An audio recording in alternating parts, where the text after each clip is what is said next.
Anyway, welcome back, everybody. We are back with some more Phoenix Wright for your faces. Now, why are we doing Phoenix Wright? Because it's a damn good game, and I'm a damn good lawyer. So, this is what we're doing. I know I was going to try to stream on one of my days that I worked. However, it did not work out that way. Apparently, I was tired as hell, so I just slept. Apologies, but we're here now.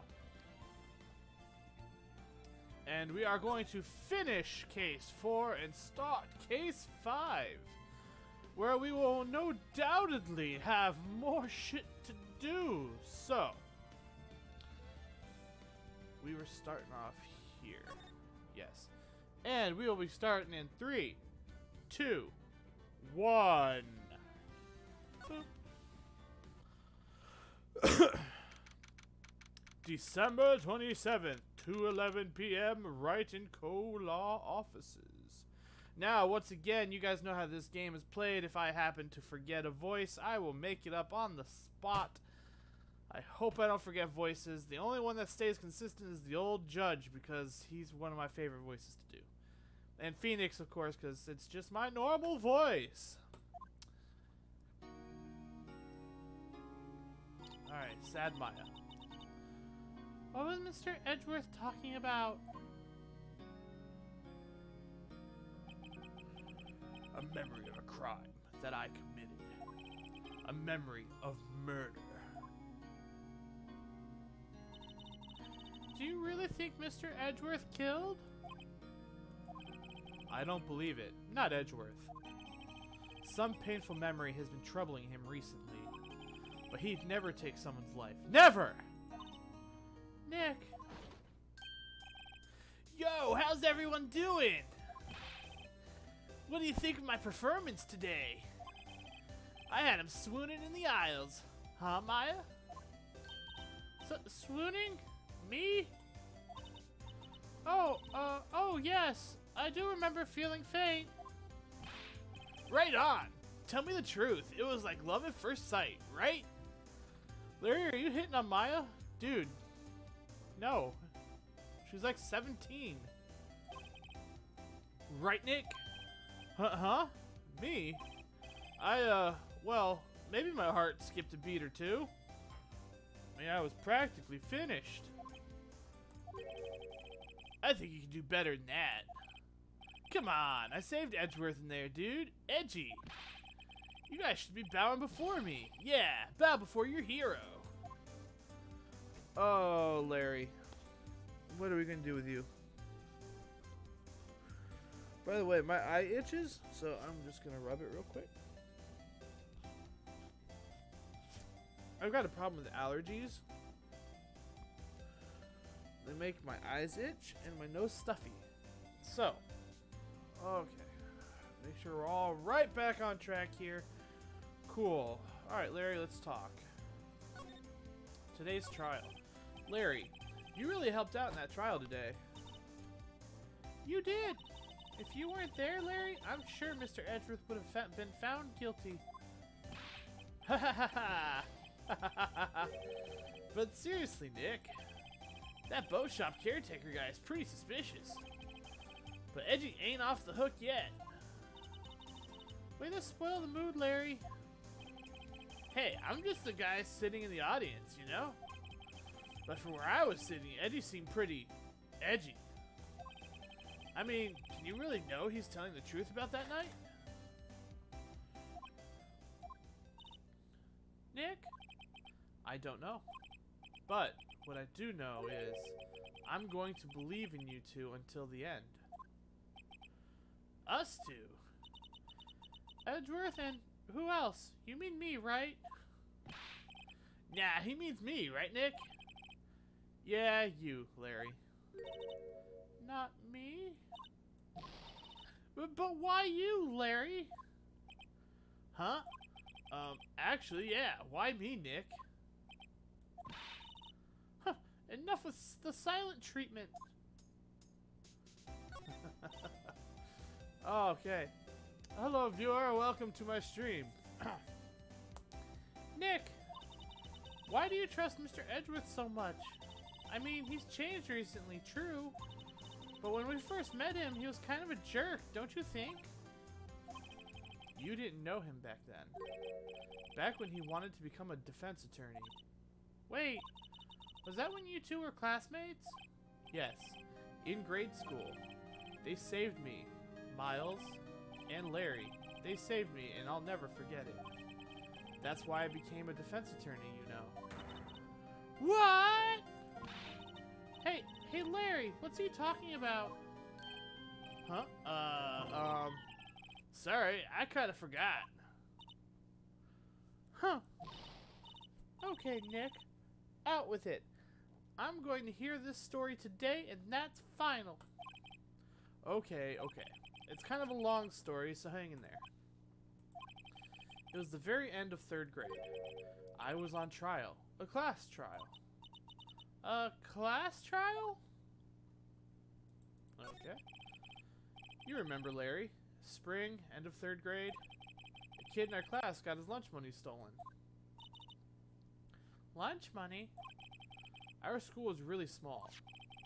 Every month, kids would bring in an envelope with money for lunch from home. Huh, I see. Anyway, this kid's envelope disappeared, with $38 still inside.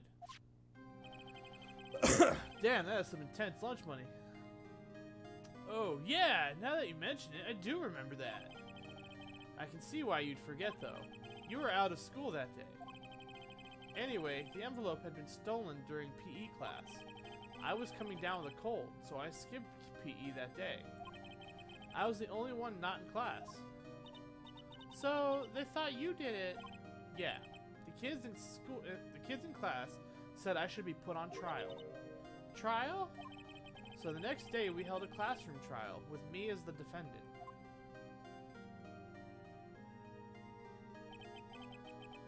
I didn't do it. Guilty! He did it! Guilty! It was you! Thief! Give the money back! You're such a meanie! No, play with him! Just admit it, you did it! You can't hide the truth! Tell us the truth! We're not gonna play with you anymore! Yeah! Okay, they're going really fast. Give me back my 50 cents I owned you? Wow, that's too real. Now, Phoenix, you know you shouldn't steal people's money. It's not right. In the end, even the teacher thought I'd done it. Go over and apologize, Phoenix. I didn't know what was happening. I was so sad, I couldn't stop crying. Everyone was staring at me like I'd done it. I tried to apologize. I went to where the boy whose money had been stolen was sitting. That's when it happened. He shouldn't have to apologize. The only thing that belongs in a trial is evidence. Anything else has no place. You should all be ashamed, amateurs. Miles? Oh, he wore a bow tie instead of an ascot? That's funny. It wasn't you who stole my money, was it? No. Then you shouldn't have to apologize. Everyone's been shouting you did it, but no one has any proof. That is why, Your Honor, this boy is innocent. But Miles, it was your money that was stolen. Yeah, he did it. He's the one. We don't need proof. Make him say he's sorry. Why don't you all shut up? This is always how it is. Everybody ganging up and picking on one person. Just think how he feels. He said he didn't do it, so he didn't do it.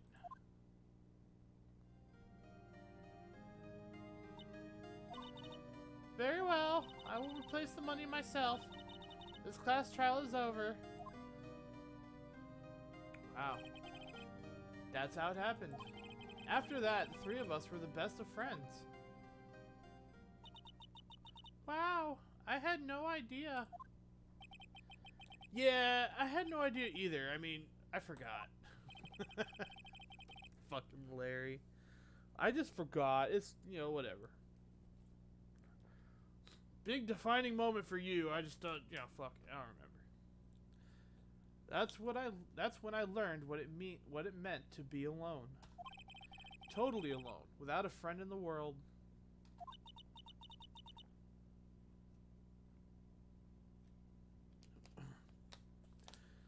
You did a good thing, Larry. Yeah, well, I was just lucky that I took the day off from school. If I'd been there, they would have thought I'd done it. So, I took it kind of personally, see? When something smells, it's usually the butts. Alright, after the trial.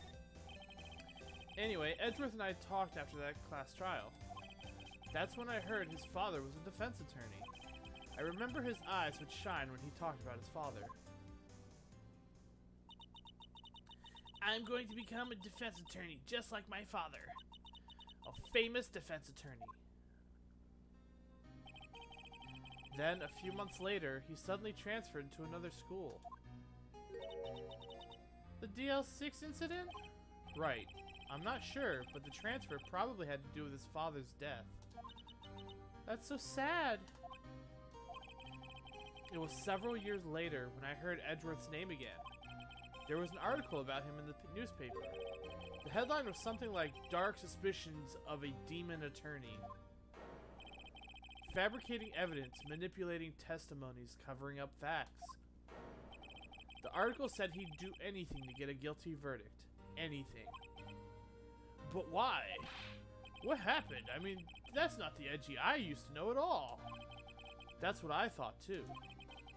I tried to get in touch with him. I don't know how many times. He never replied.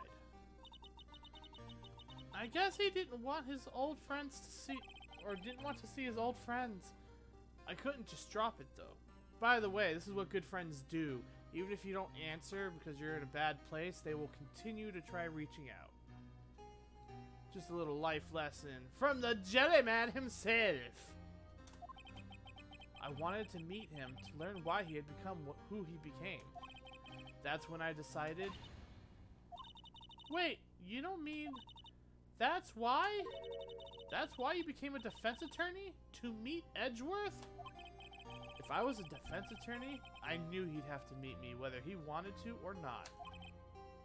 Wow, that's actually not a great reason to become a defense attorney, Nick. Just saying. Hold on just a second, guys.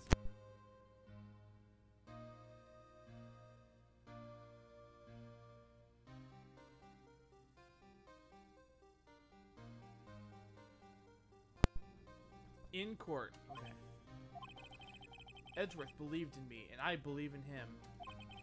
He's in pain, and no one's on his side. I'm the only one who knows the real Edgeworth.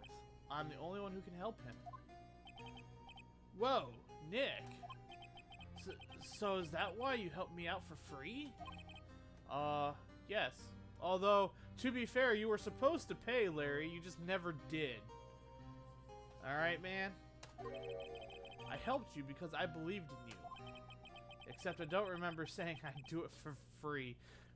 Oh, good thing that's an internal thought. Oh, Nick! Nick! Nick! We have to save Mr. Edgeworth if it's the last thing we do, okay? Right. It very well may be. First, there's that rental boat shopkeep caretaker. We need to find out who or what he is. What do you mean, what? He's a human. It's not like he's a demon, guys. I'd settle for who. Thank you. I guess I can clean out some of this evidence I no longer need. Okay, let's go. Alright, Larry, you stay right there. We're going to Gourd Lake. December 27th. Gourd Lake Park entrance. Hey, pal. Long time no see. Oh, Detective Gumshoe. Close one today, huh? I got so worked up I snapped my tie in half. Sorry about that. No problem, pal. Thanks to you, we now know who really did it. You mean the boat shop caretaker? Look, I'll make you a promise. I'll have that scoundrel in my custody by trial time tomorrow. Come what may.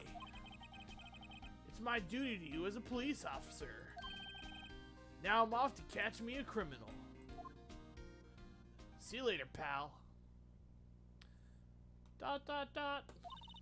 Detective Gumshoe sure is active today. Oh, one other thing. Eek! No one can go into the woods today. The woods? Where Lotta was camping? The woods are off limits to camping, and apparently the park ranger found out. He got pretty mad. No one can go in for a little while.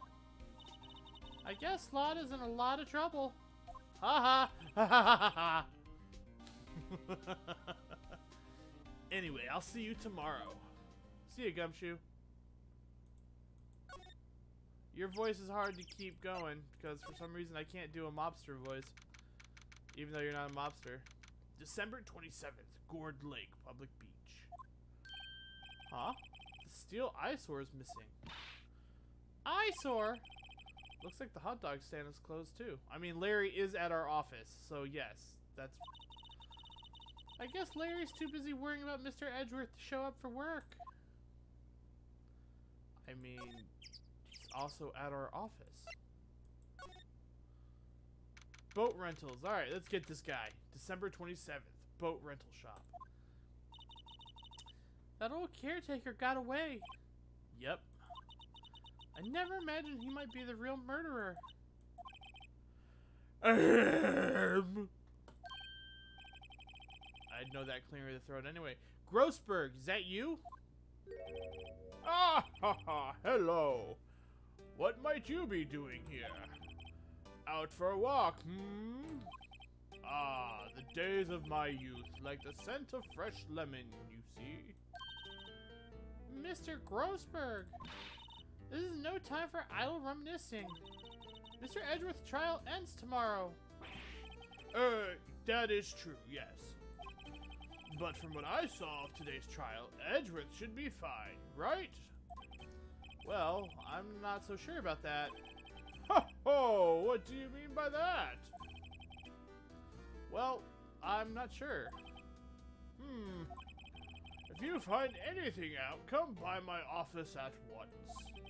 I may be able to offer you some assistance. Thanks. Bye. Okay. What do you think Mr. Grossberg was doing here anyway? Who knows?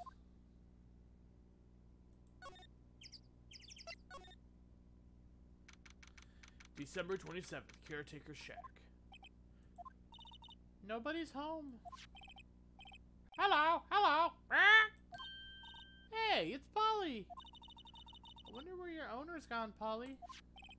Hello, hello. I can't believe he'd run off and leave his poor parrot to fend for herself.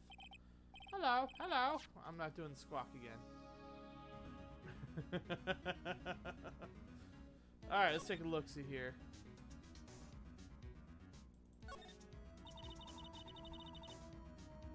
Doesn't look like he used this kitchen much. You're right. I guess the whole pasta restaurant thing was a lie.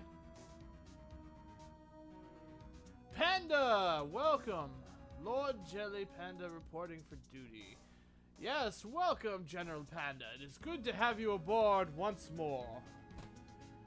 We are solving crimes and doing some damn fine lawyering at the same time. What, you thought he was telling the truth?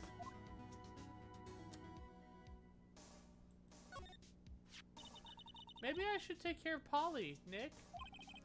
You probably shouldn't just kidnap her. The police know about her anyway. I'm sure they'll do something. Well, okay. Sorry, Polly. He says I can't take you. Great, now the bird's going to hate me. I mean, why not? We got plenty of people who hate us already. Just a second.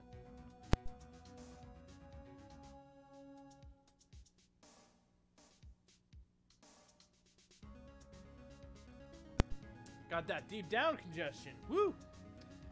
Anyway. Huh. Everything is cold. Looks like he didn't turn his heater on. I guess he hasn't been back here since the trial. Ah! What's wrong? Huh? Oh, never mind. What? Tell me. Just when I saw the TV, I remembered. They're showing a Pink Princess special this week. Oh. See? That's why I didn't want to tell you. That fishing pole looks expensive. Maybe we should bring it to Detective Gumshoe. Don't you think the caretaker would mind? Well, we can just leave him the metal detector in exchange. Maybe we better not. Oh, we can do the safe now. That reminds me, Nick. Polly here knows the number to the safe, right? Yeah, that's right. Polly, what's the number to the safe? 1228. Back! Let's open it, Nick. Come on.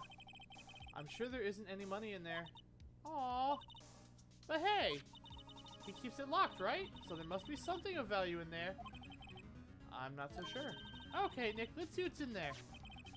I guess there might be a clue or two. The only thing in here is a letter. A letter? Aw, boring. There's no name or signature on this thing. It's handwritten in very precise, clear letters. Get your revenge on Miles Edgeworth. Edgeworth! And then Nick! Why would Mr. Edgeworth's name be on here? How should I know? I'm going to read the whole thing. Get your revenge on Miles Edgeworth. It also says, this is your last chance. Now is the time to get revenge on the two men who ruined your life. The rest of the letter goes on to describe the murder plot in detail. How to kill Robert Hammond and frame Edgeworth, calling Edgeworth out to the lake, getting on the boat, firing twice. This is exactly what I figured out today in court. It's all here, in perfect detail. Ooh, I got chills, chat. I got them chills going. They're multiplying. And anyway, sorry, I watched Grease recently, and I really like that. Anyway. What do you think it means, Nick? I don't know, but it looks like these are instructions for that caretaker. When he killed Robert Hammond and called out Edgeworth, he was following instructions. But who could have written that letter? And what does it mean to get revenge on Miles Edgeworth? Look, I don't know, okay? But one thing's for certain. This letter is an amazing clue. Yes, it is. There's nothing else in there, I'm guessing, so we're gonna head out of this place.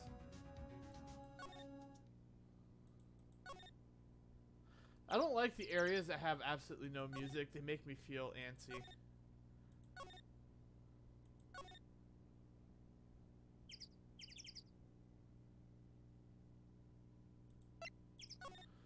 Let's go to Criminal Affairs. December 27th, Police Department, Criminal Affairs. Huh. It looks like Detective Gumshoe hasn't gotten back yet. Gumshoe? He won't be coming back today. Oh, really? He said there was some guy here to arrest by tomorrow. The boat shop caretaker. Good luck. He shouted something about catching him. If it's the last thing I do, pal. Good luck, Gumshoe. Godspeed. I noticed that Grossberg's place is not unlocked. One day left, Nick. Yeah, I know. Well, no time to waste. Let's get going. Yes, I know. Quiet. Grossberg, there we go. December 27th, Grossberg Law Offices. He's out. Again? When does he work, anyway? Now, don't be harsh. Guess we'll have to come back later. Didn't he just say he was... Whatever, man. Is there someone I can... Oh, it's Edgeworth. December 27th, Detention Center, Visitor's Room. You look as grim as always. Huh. Mr. Edgeworth, I heard the story about the class trial. Class trial? What do you mean? You don't remember? No, I don't. Your lunch money was stolen, wasn't it? In 3rd grade? Lunch money? Oh, right, yes. I seem to remember something like that. Nick, I think you're the only one who really remembers. Well, it probably only mattered to me anyway. Mr. Edgeworth didn't... Or, Mr. Edgeworth, didn't you know? That trial was the reason Nick became a defense attorney. Ridiculous. Gee, thanks. Yeah, why was my character always brought into question with you people? Also, I'm opening my Chef Boyardee because I'm a hungry boy. I'm a hungry jelly! And I'm really craving some meatballs.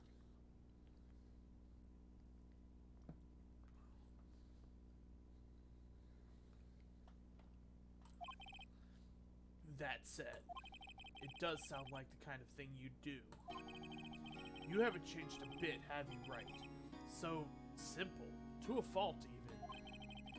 Well, maybe, yeah, but I think you changed too much, Edgeworth. Perhaps. Aw. Hey, Edgeworth, why did you become a prosecutor anyway? You used to look up to your dad. You said you wanted to be a defense attorney, right? I couldn't let myself deny reality like you. What do you mean? My father was taken from me, and you want me to defend criminals? I'm sorry, Wright, but I'm not that good of a person. One suspect was apprehended in your father's murder, right? Yes, the man trapped in the elevator with my father. His name was Yanni Yogi. He had to be the shooter, any way you look at it. Yet, he was found innocent. That defense attorney got him off the hook. That would be Robert Hammond. Right. On that day, 15 years ago, the three of us were trapped in that elevator for 5 hours. When we were rescued, we all suffered oxygen deprivation. I had lost all memory of the murder. Lost your memory? Even now, I can't recall what happened in that elevator. That was the crux of Yogi's attorney's argument in court. He claimed Yanni Yogi had been not of sound mind due to the oxygen deprivation. Yogi was released due to a lack of evidence. Innocent. That's when I changed my mind. I started to hate defense attorneys. What's your relationship with Von Karma? He's my teacher, and a man who deserves respect. I learned everything I know in courtroom techniques from him. So, he's like my sister was to you, Nick. He is a perfectionist in all things. In court, in his personal life, he is obsessed with doing everything perfectly. Perfectly, huh? In all the cases he has taken on, none were left unsolved. And not one suspect was declared innocent, ever. But that's... I know. It's possible some of the suspects were indeed innocent. However, it is impossible for us to accurately determine that in every case. All Von Karma does in his job to find the suspect guilty perfectly. In any case, it's nigh well impossible to find a weakness in him. Should a weakness appear, he would do anything in his power to make it go away. Edgeworth? If what you're saying is true, you're headed for a guilty sentence tomorrow. He's right! Now's not the time to praise the enemy, Edgeworth! Huh. It's a strange situation in which I find myself, I'll admit. No kidding.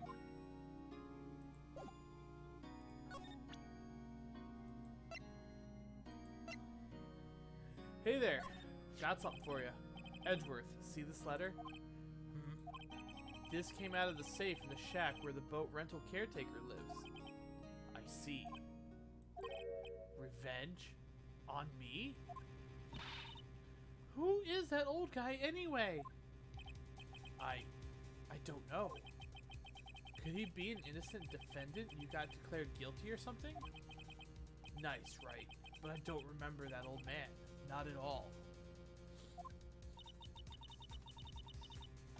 So he was following this letter then? Which means there was someone else behind it. Now's the time to get revenge on the two men who ruined your life. Two men, meaning myself and Robert Hammond. It also says this is your last chance. Last chance. Wait, maybe he's talking about the statute of limitations on the DL6 incident. Wait, that old man. Well, what is it? Do you know who he is? Yogi. Could he be Yogi? Yogi? The suspect in DL6 incident. The one who was found innocent. Oh boy. This case is tied up in all sorts of fucking knots. Man. Okay, we got the DL6 file. Okay. Anything else? Yes, there we go. Yanni Yogi. Yanni Yogi was a court bailiff at the time. We just happened to be in that elevator together 15 years ago.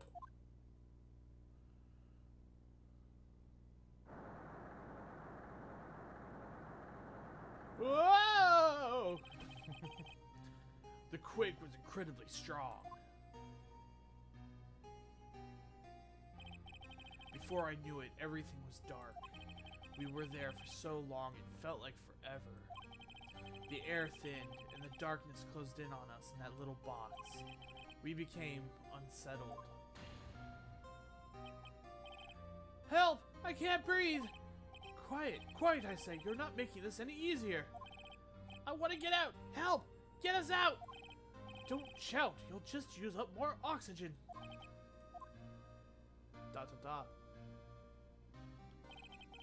That's all I remember. When I came to, I was in a hospital bed staring up at the ceiling. Scientifically, hold on. Scientifically, not that this game has anything to do with science. I realize that most of these cases and situations are way out there. Scientifically, wouldn't Edgeworth have been the one to stay awake the longest because he was a kid and had smaller lungs? So essentially he would use less oxygen and require less oxygen to stay conscious? So wouldn't that mean the adults would pass out before he did? That's just no, that's just my opinion.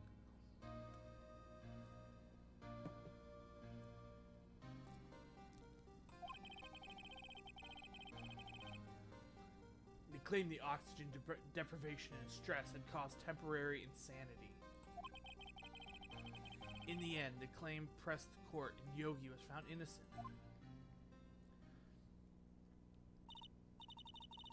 Huh? But isn't that strange? This letter tells him to get revenge on Edgeworth. Why would he want to take revenge on you? Right. Yeah? There's something that's been troubling me these last few days. I didn't know whether or not I should tell you. You mean the nightmare? It's a nightmare I've had. A memory of a crime that I committed. A crime you committed? A memory of a murder. I think the time has come to tell all. For the last 15 years, I've had the same dream almost every night. I wake up in a fearful sweat every time. What kind of dream? It's a dream about my father's killing in the dark. Help! I can't breathe! Quiet, quiet, I said. You're not making this any easier. I want to get out! Help! Get us out! Don't shout. You'll just use up more oxygen. I can't breathe. You're using up my air. Oh, what? Stop breathing my air. I'll stop you. What are you? Stop breathing my air. No, father. He's attacking father. Then I see the pistol lying by my feet. I don't know if it was evidence from that day in court or the bailiffs. In a daze, I picked it up. I picked up the pistol. Get away! Get away from my father! Bang. Ugh!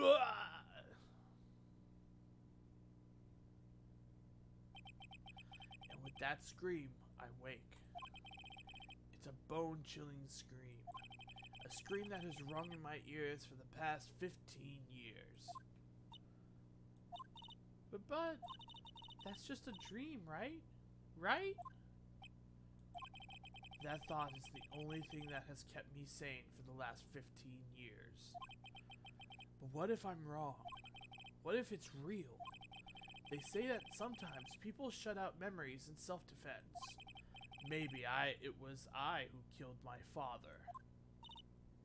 What? If you think about it that way, this letter makes sense. Get your revenge on Miles Edgeworth. Think about it. Yogi was really innocent. That's why he wanted revenge against me. Wait, Edgeworth, you mean it was me? I was the true criminal of DL6. I shot my father. This is bad. What are we going to do, Nick? What can we do?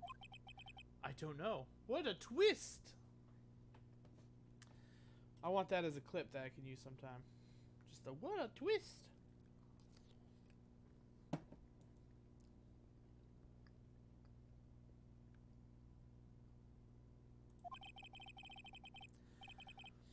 I don't think there's anything we can do, like it or not. If there's someone else who knows a lot about the DL6 incident, maybe. There is, Nick! There's someone else who knows about the DL6.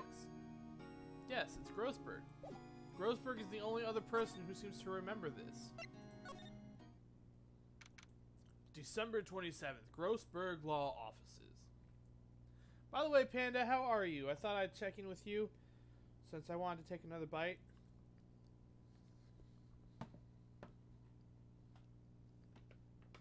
Maybe a drink.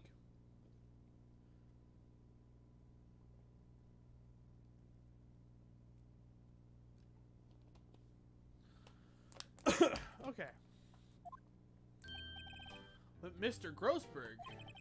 Ah, hello there. What's wrong? You look troubled. No kidding. I can't believe you're not. My. Just calm down and tell me what's happened. It's Mr. Edgeworth. He sob. I see. So Edgeworth dreamt he shot his own father. It's only a dream. Only a dream. I wonder. What? If that's the case, then why don't you two look so troubled, huh? Well, also consider this. Yogi quite certainly holds a deep grudge against Miles Edgeworth. So deep he'd want to frame him for murder. This leads me to surmise that Mr. Edgeworth's dream was not a dream, it was real. As you imagined. Miles Edgeworth threw the pistol to save his father. The pistol fired and the deed was done.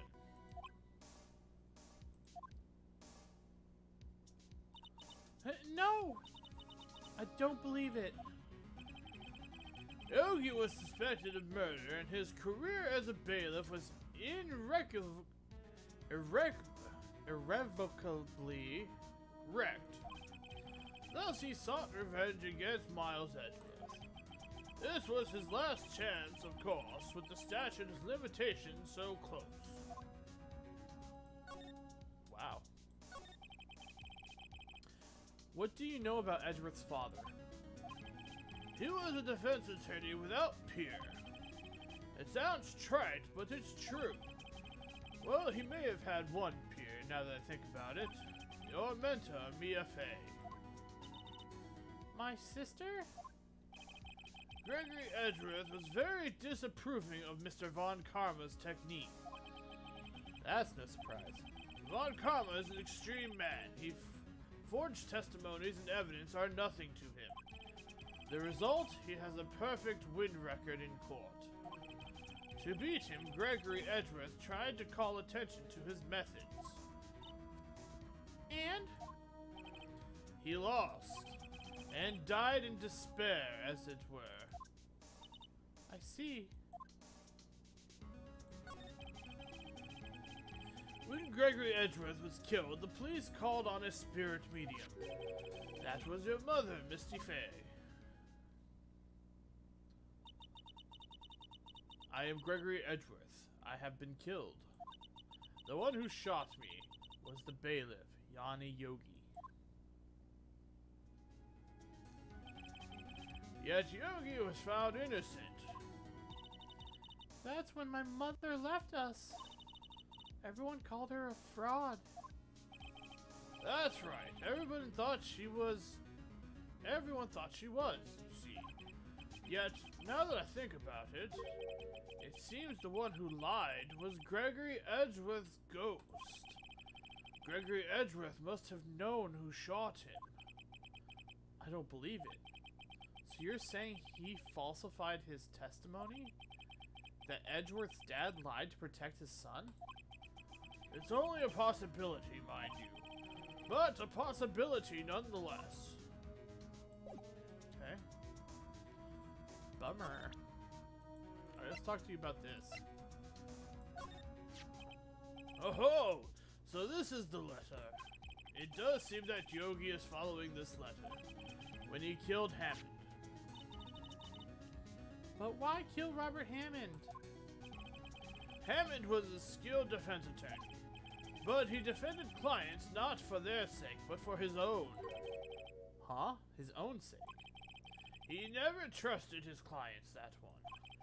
You know, the only thing he trusted was his own ability. But he got his client found innocent, so why should it matter? Actually, my dear, it's quite different.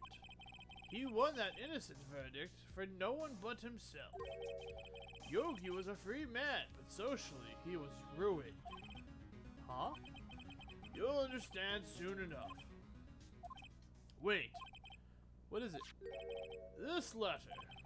I've seen this handwriting somewhere before. A long time ago. Whose handwriting was this? Do you have any idea who wrote this?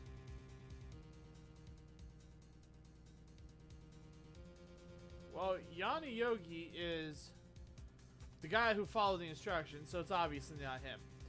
It could. Why the fuck would it be Miles Edgeworth? He's the one who fucking was the target, so it's got to be Manfred von Karma. What? Could it be Manfred von Karma? Von Karma? Why would he have something to do with this? Well, I'm not sure. Von Karma. Wait! You're right, my boy! This is Von Karma's handwriting, I'm sure of it! I used to see it all the time in court reports. What?! But that means the one who told Mr. Yogi was to kill was... Correct. Manfred von Karma himself. What does this mean then? Why would von Karma want to frame Edgeworth? That's a good question. If it truly was von Karma who wrote this letter, then he would know the truth. He would know that Miles Edgeworth had accidentally killed his own father. He'll say as much tomorrow in court, I should think. He'll press the point until the court finds Miles Edgeworth guilty. Oh no. But how could von Karma know about Mr. Edgeworth's past like that? Even Mr. Edgeworth thought it was just a nightmare. That I do not know. Yet I do know that von Karma is both persistent and a perfectionist. He may be seeking to satisfy a grudge against Gregory Edgeworth by hurting his son. What do you mean? It was 15 years ago. Von Karma met Gregory Edgeworth in court, and von Karma did win. but he didn't make it through the trial unscarred. Oh. What happened in the trial between Edward's dad and Von Karma? Von Karma got the guilty verdict he wanted. He won the trial. But Gregory Edgeworth accused Von Karma of faulty evidence. And though he lost the trial, Mr. Edgeworth's accusations stood. Faulty evidence? It was the only penalty Von Karma has ever received in his career as a prosecutor. Gregory Edgeworth dealt a blow to his perfect trial record. Wow! It must have been quite a shock for Von Karma. He took a vacation for several months after that, you see. A vacation? Yes, an unusual event for the man. That was the first and the last vacation he's taken in his many years of prosecuting. Really? He doesn't take vacations? Like, go to the sea or, to the mountains? Don't tell me he's never been to Europe. You have strange ideas about vacations, Maya. In any case, that was the only time he took a vacation from work. I believe the penalty upset him quite a lot. Odd. If he wanted to keep a perfect record so badly, why would he take such a long vacation? What do we do, Nick? Von Karma is going to bring up DL6. You can bet on it. What if Mr. Edgeworth pleads guilty to DL6? I won't let him. Yes, Mr. Wright. I hate to say this, but even accidental murder is murder, you know. I know that. I just believe in Edgeworth's innocence. I can't believe he'd kill someone. But Nick, Mr. Edgeworth admits it himself. His father must have lied to protect him from beyond the grave. I don't care. I know he's not guilty. Mr. Wright, if you say so, I suppose I could go check again. The police files might hold something of interest. Mr. Grossberg, thank you. I can't promise anything. In fact, I think the chances of finding something are slim. I understand. The police materials, huh?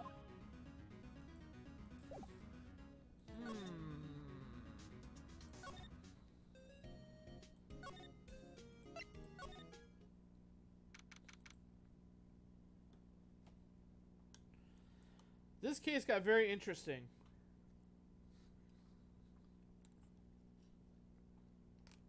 So Yogi was the trigger man, and apparently Von Karma is the one who wrote the damn letter.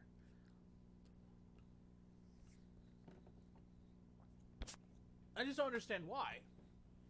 Because Von Karma, I mean, yeah, he had a scruff to his record, but he wasn't in that elevator. So, I mean, even if he was mad, there's nothing that, I don't know. Maybe we'll find something. There's hardly anyone here. Everyone must be out looking for the old guy, Yogi. Ah, it's you. I don't think Gosho will be coming back today. He's staying out late looking for someone. Sounds like Detective Gumshoe is pounding the pavement for real. We were wondering if we could check out the records room again. Well, now, I can't have just anyone wandering around in there. But I guess Mr. Von Karma is in there now anyway. You can go in as long as he's there. Von Karma? Yes, he just arrived, actually. Von Karma's in the records room? And Nick! Let's hurry! Oh, this is gonna be an awkward conversation. Do it!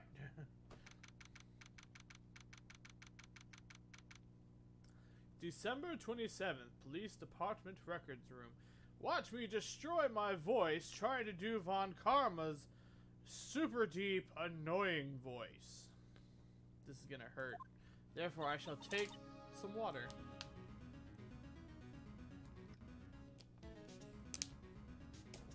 Okay, I've got some water, just the tie. Make sure we're all ready. Dusty as always. We were only here just yesterday. I'm sure they just haven't had time to clean.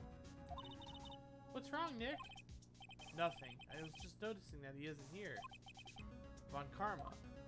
Good. Fuck him. I don't want him here. This cabinet is where they keep evidence for current cases. Some of the things are obviously murder weapons, others are question marks. Most of it just looks like random junk. Nick, what do you think this clothespin is for? Don't touch that. It's evidence. Looks like there are files inside this glass case. The case is so dusty I can't see what's inside. Nick, it's locked. They must keep important case files in there. There are shelves stuffed with case files. Okay, forgotten cases rotting away for eternity. Nick, let's get what we're needing and get out of here. All this dust is getting to me. Here are the files of collected case reports. There are quite a large volume of reports here. Wow, these are all case reports? Yeah, it's like a graveyard of police cases.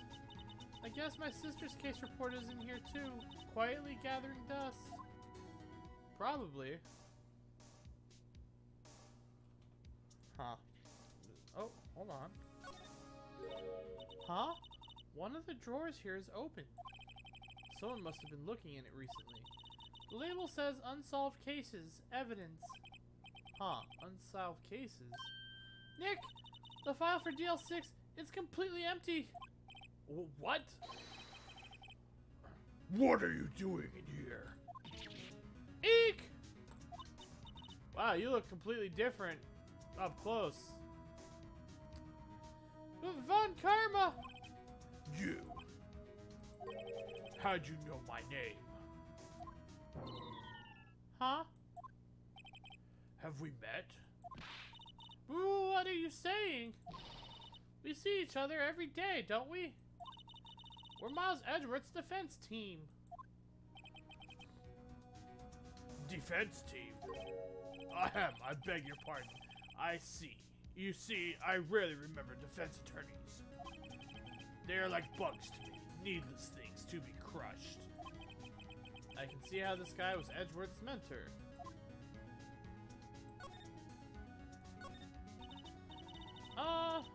Mr. Edgeworth is your student, right? A romanticist who still can't shed that veneer of amateurism. Just like his father, always second rate. Mr. Von Karma, you had an axe to grind with Mr. Gregory Edgeworth, didn't you? Me? A grudge against a mere defense attorney? Why? Because he dealt a blow to your otherwise perfect trial record. So you did. But what I don't get is, why did you take his son under your wing afterwards? The son of your most bitter rival. That, my dear attorney, is none of your business. Tomorrow will be the last day of this case. It's been a while since I've had a defense attorney last this long. Still, you will lose in the end. Miles Edgeworth will admit his own guilt. His guilt of 15 years ago, you mean? You're quite the researcher. If you've done your homework so well, then certainly you must understand. You know that what Miles Edgeworth will tell the court tomorrow. We were right. So Von Karma is going to bring up DL6 in court tomorrow. Is it me or does his face look really different? Like, head on, he looks really different than on the side. It's really weird, actually.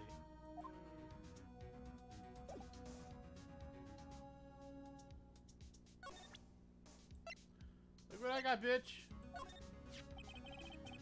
Mr. Von Karma, have a look at this. This was you, wasn't it? You instructed Yanni Yogi to commit murder. Yanni Yogi. How many years has it been since I've heard him called by that name? He's a fool. I told him to burn it after he read it. Oh shit, am I about to die? Like, is he gonna murder me? General Panda, gather the troops! I suddenly feel as if I'm in danger!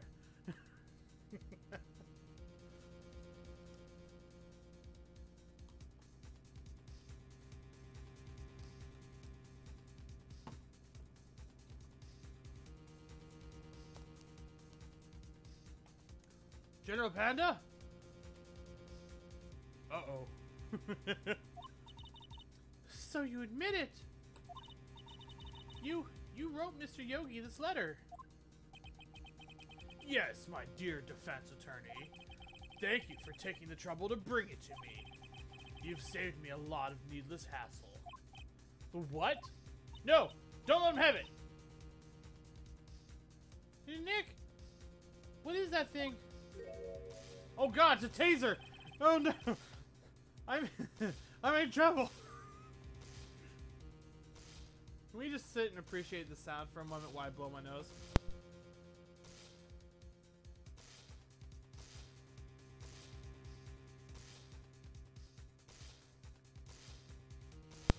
The worst part is, I don't know if I just fucked up.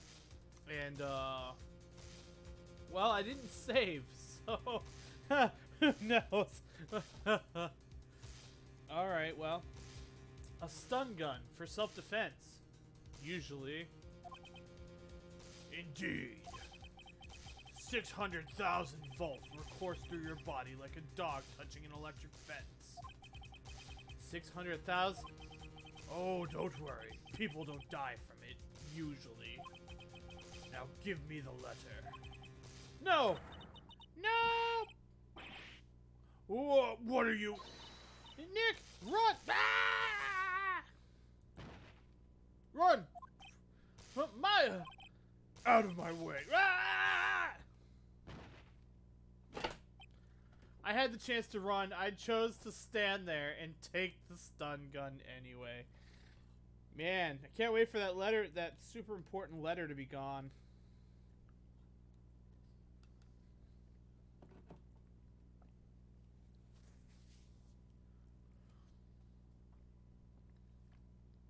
I just can't wait.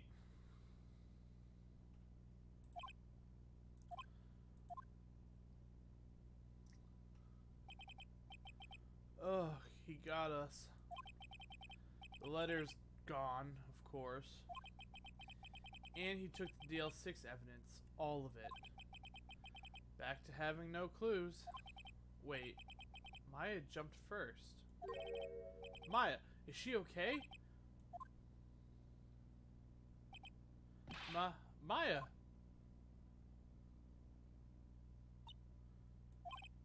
Maya, open your eyes. Aw. He hurt the waifu, chat. Oh, he gonna die.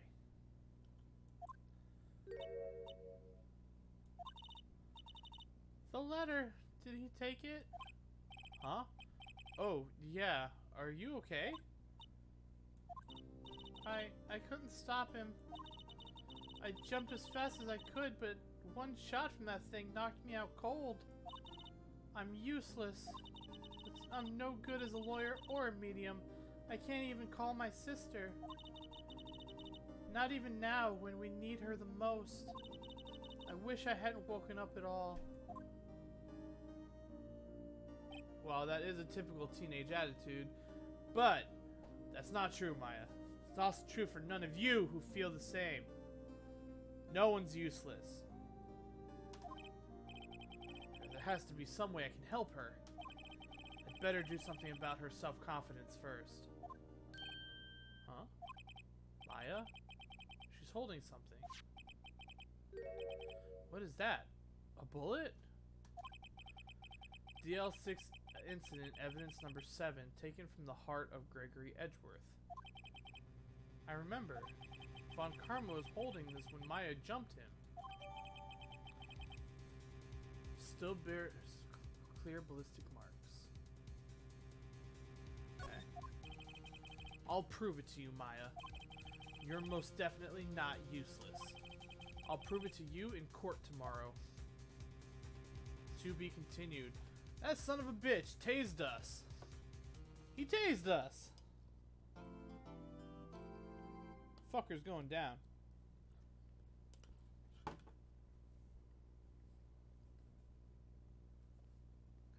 Oh, I did. Aha.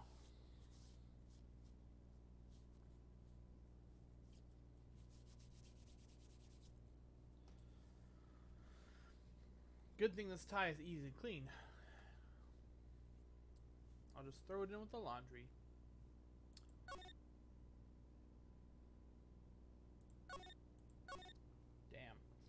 So Von Karma tased us.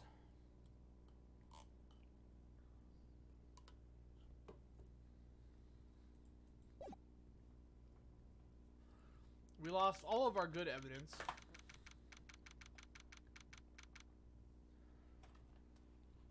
December 28th, 9:51 a.m. District Court, Defendant Lobby number 2. This is it. Judgment Day. Today, things are going to get settled at last. A lot of things. What? What's the big idea? Sorry, Nick. I only touched your shoulder. I guess the shock hasn't worn off from my run-in with the stun gun yesterday. That's not how electricity works. Anyhow, today is the last day of the trial. Good luck, Nick. Yeah, thanks, Maya. Edgeworth is looking glum as always. I hope Von Karma doesn't push him too hard. You know he's going to, Phoenix. Whoa! What are you doing? Sorry, I'm sorry. I just thought I'd cheer you up with a pat on the back.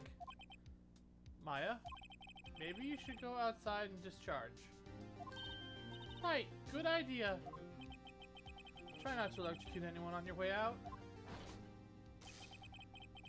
Whoa, pal! Gumshoe. Oh. What's gotten into that girl? Detective Gumshoe. Morning, pal. Mr. Edgeworth. Good morning. How did it go, Detective? Have no fear. As promised, I've captured our runaway caretaker. Just brought him in. Took all night, pal. Thanks, Detective Gumshoe. You must be tired. Actually, after that shock I got on the way in, I feel pretty good. Yogi says he's forgotten his own name. But that has to be a lie. Why would he want revenge on Edgeworth if he couldn't remember his past? He does remember, and I'm going to prove it.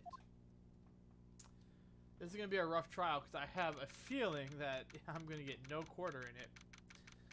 December 28th, 10 a.m. District Court, courtroom number 3. I need a gavel so I can do that. That's what I need. Court is now in session for the trial of Miles Edgeworth. The defense is ready, Your Honor. See, now he doesn't look as angular. His face looks fatter, basically. He looks different. The prosecution is ready. Right, very well. We have reached the final day of our proceedings in this trial. I ask the prosecution submit decisive evidence. Understood. Come on, don't be awed into silence by every little thing he says. Very well, Mr. Von Karma, your opening statement. Right. Thanks to Detective Gumshoe's efforts, the boat rental shop caretaker has been arrested.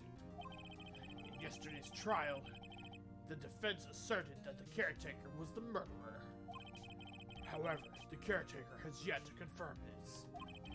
I would like to ask the defense to cross-examine him as much as necessary. Very well. Please bring the witness into the courtroom. Hey man, you've been running from the police all night? Yeah, I'd be tired too.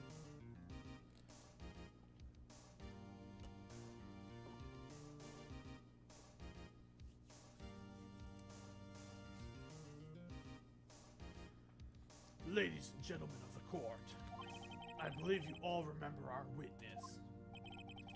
He lives in the boat rental shop on the lake, from where he witnessed the incident. In addition, he has currently lost memory of his name and identity. Witness! Why did you run away yesterday? The witness was not running away, as he will now testify. I see! Very well, please begin your testimony.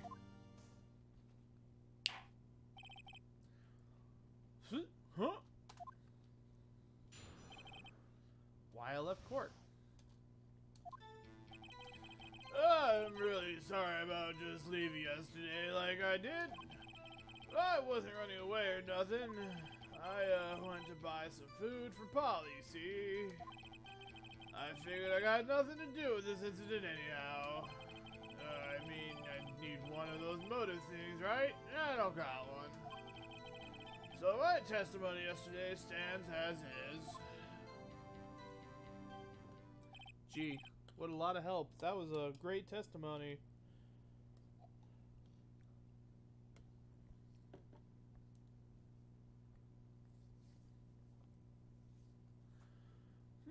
Very well. Let's begin the cross-examination, shall we? He has to know his name.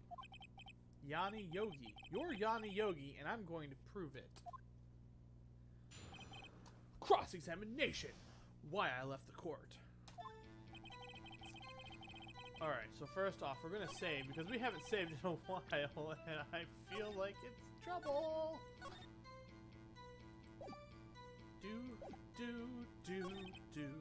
Alright, so he's sorry, he wasn't running away. Hold on. Food?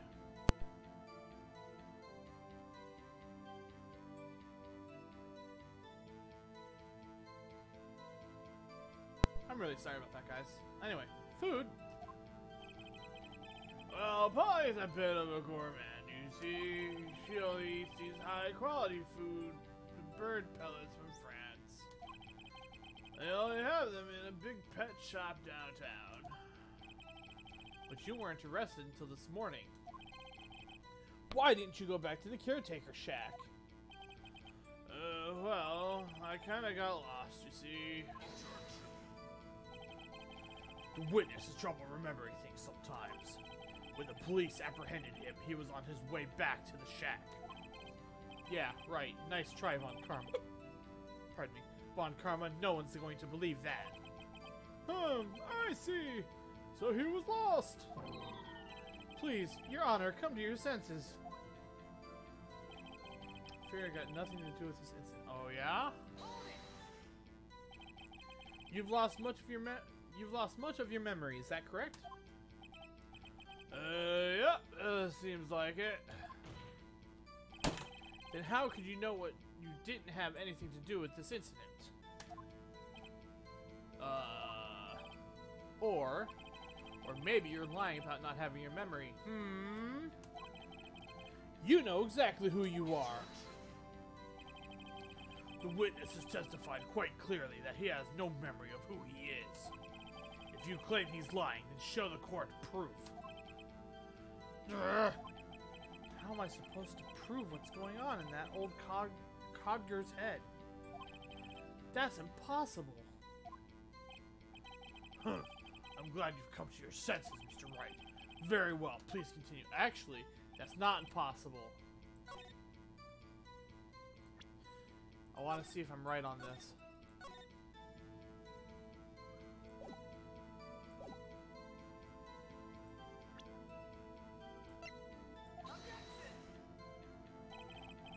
Wow, never mind. I was gonna say, Polly knows everything about that guy, so if you ask Polly, who am I, then it would say Yanni Yogi, right?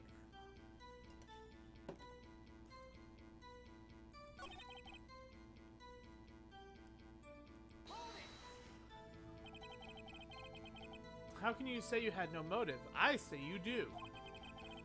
You've had a grudge against Edgeworth and the victim, Robert Hammond. That's why you took revenge on them, right?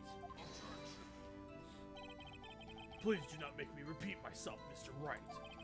This witness had no memory of anything beyond several years ago. He can't hold a grudge. It's impossible. I have to prove he's lying about his memory. Otherwise, it's going to be the same thing over and over until this trial ends. Might I say something, Mr. Wright? Yes, yes, Your Honor? You've been saying the same thing over and over. You've been calling the witness's memory of the past, or lack thereof, into question. But does this really have anything to do with the curtain case? Yes, It does, you old fool. That's the point. Of course, Your Honor. The witness has said he has nothing to do with this case and no motive. Both of these statements are lies. Order, order! Mr. Wright, this is a serious problem with your claim. Or are you saying you know who this witness is? Of course, Your Honor. Ho ho ho! Now this is interesting. I would like to know myself, so who is he? Don't play dumb, Von Karma. Mr. Wright, please tell us this witness's name. His name is Yanni Yogi, a former court bailiff. Yogi? That name seems familiar. Oh! Yanni Yogi from the DL6 incident. It figures the judge would have heard it. It was such a famous case.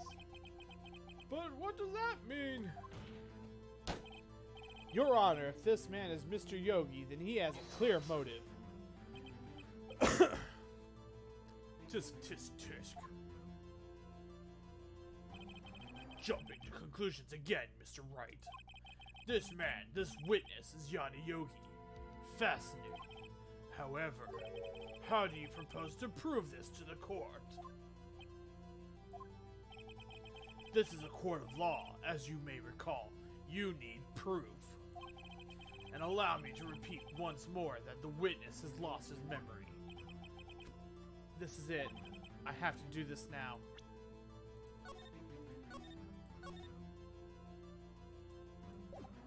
Save abuse! If I can't prove he's Yogi right here, right now, then I've got nowhere else to go. Nick, how are you going to prove it? How can you prove that he's Yanni Yogi? It's okay. It's actually quite simple. Really? Wanna let me in on your thought process here, Nick? Okay, I'll wing it, just like you. Your Honor, please take this man's fingerprints. Then we'll compare them with the fingerprints on file for Yanni Yogi 15 years ago. I see! That makes sense! Tisk, tisk, tisk. Huh? I'm so very, very sorry, Mr. Wright. Oh, why? The witness has no fingerprints. What? What? No fingerprints? Excuse me? You see, before I worked as a caretaker, I worked at a chemical plant.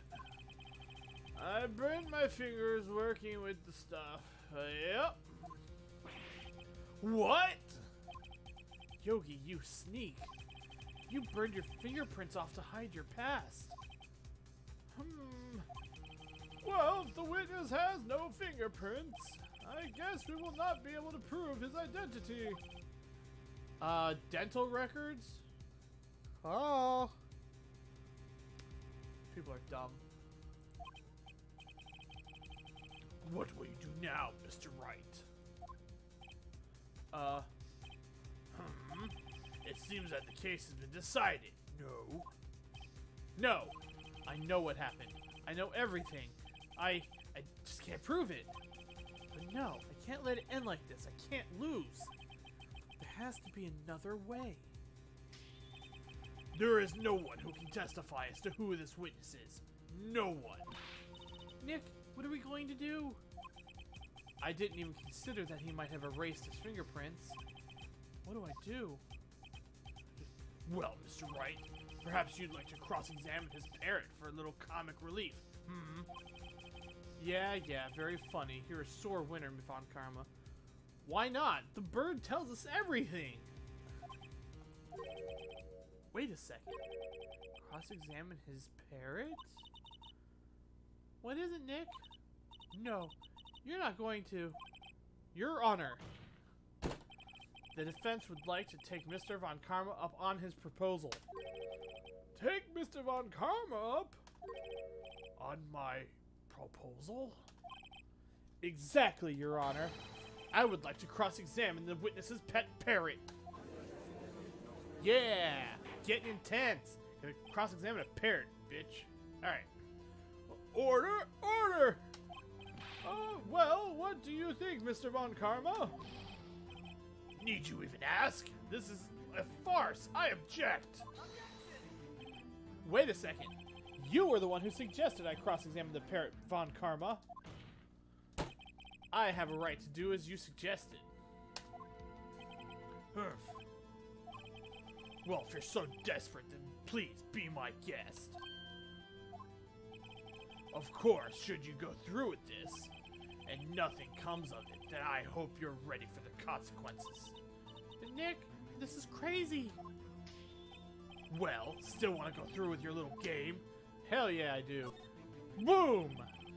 Let the parrot take the stand. I will cross-examine her, Your Honor. This is the most ridiculous thing I've ever heard. Von Karma's rigged every person's testimony, every piece of evidence, except the parrot. She's my last chance. At least, I think so. Bailiff, bring in the parrot.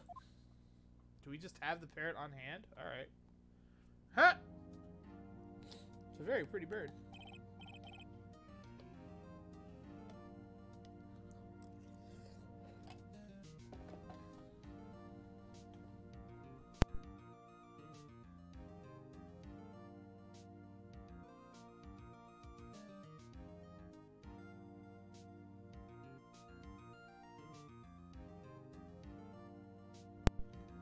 Again, allergies, guys. Woo!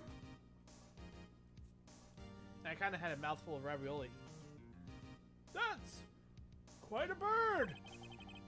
Please tell us your name. Name! The witness is ignoring me? It must be hurt to be ignored by a bird. Ahem. Very well, witness. Who is your owner? Please, testify for us. Who is your owner? Hello, hello.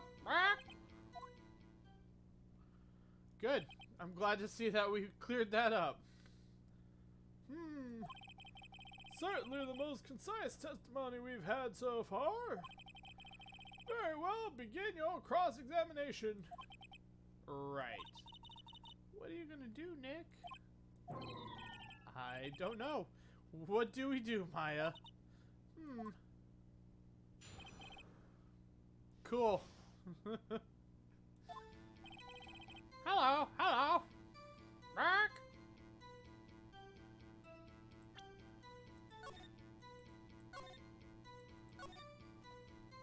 Well, we gotta ask the bird the right question. Why does everyone forget that? Witness, you can't just say hello and expect us to get anywhere. I want you to testify. Maya, you talk to her. Right, what do I say?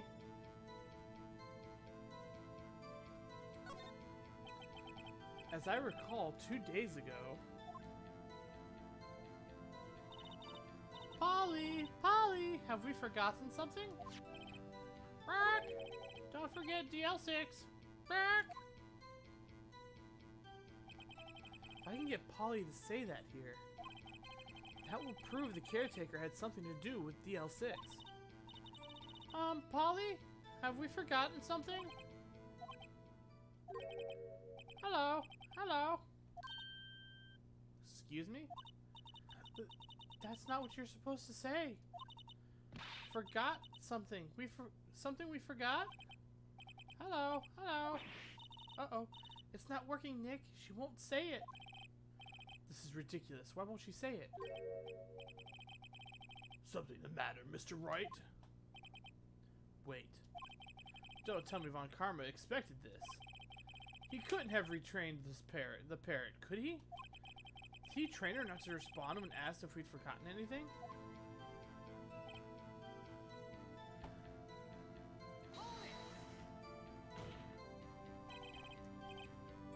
You're here to speak. You must speak to me. Frankly, I can't believe that you're speaking to a parrot. Well, I guess we should try to get some information out of her. We need to show the judge that her owner is Mr. Yogi. Alright,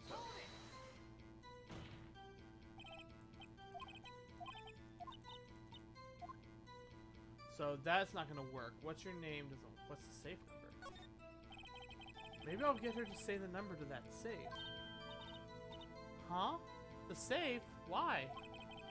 Let's just try to get her to say anything, okay? Polly, what was the number to that safe in the shack? 1228. 1228. My, what... My, what a reckless parrot! Well, Mr. Wright, you aren't claiming that this number has something to do with the caretaker? Actually, it does. Actually, it does. That's why I had her say it. Ha! Ridiculous. How can the number to a safe tell us who the caretaker is? Show us your proof. What could possibly link this number to the caretaker's true identity?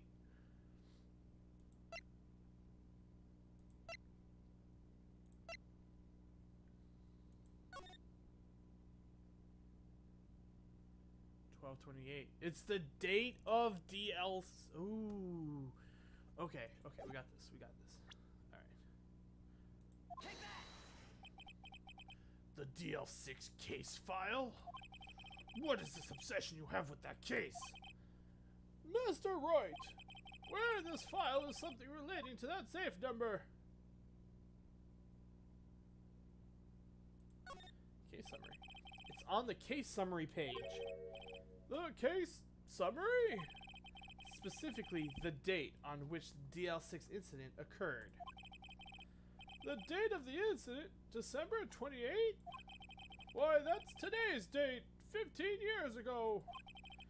And the number on that safe is 1228. Ah!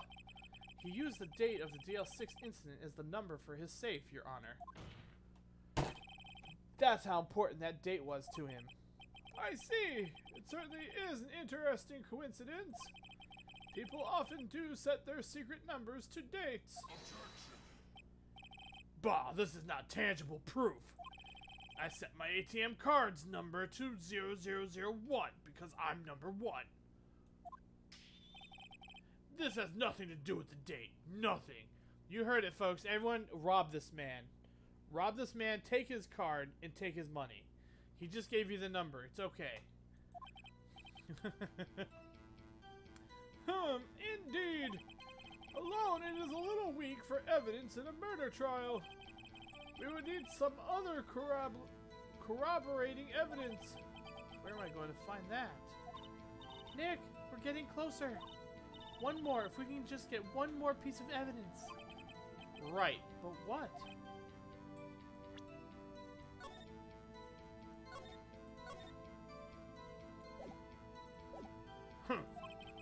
Very well, witness. You may continue.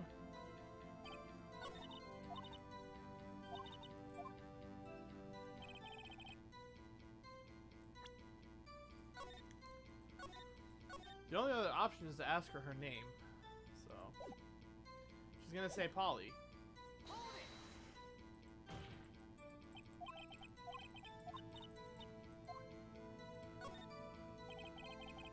Maybe we should get her to just say her name. Polly, Polly, what's your name? Polly, Polly, Brock. Mr. Wright, I think we've established that this parrot is named Polly. It doesn't have anything to do with her owner's identity. Yes, it does. Ha! Fascinating. You claim that the parrot's name will prove her owner's identity. Then show us this proof. Nick, don't you think you're taking this bluff a little too far?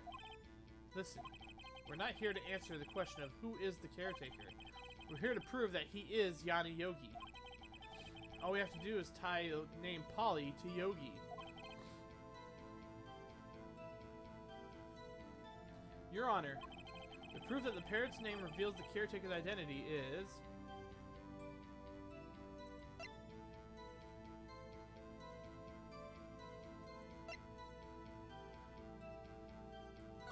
Nope. Oh. Not what I wanted.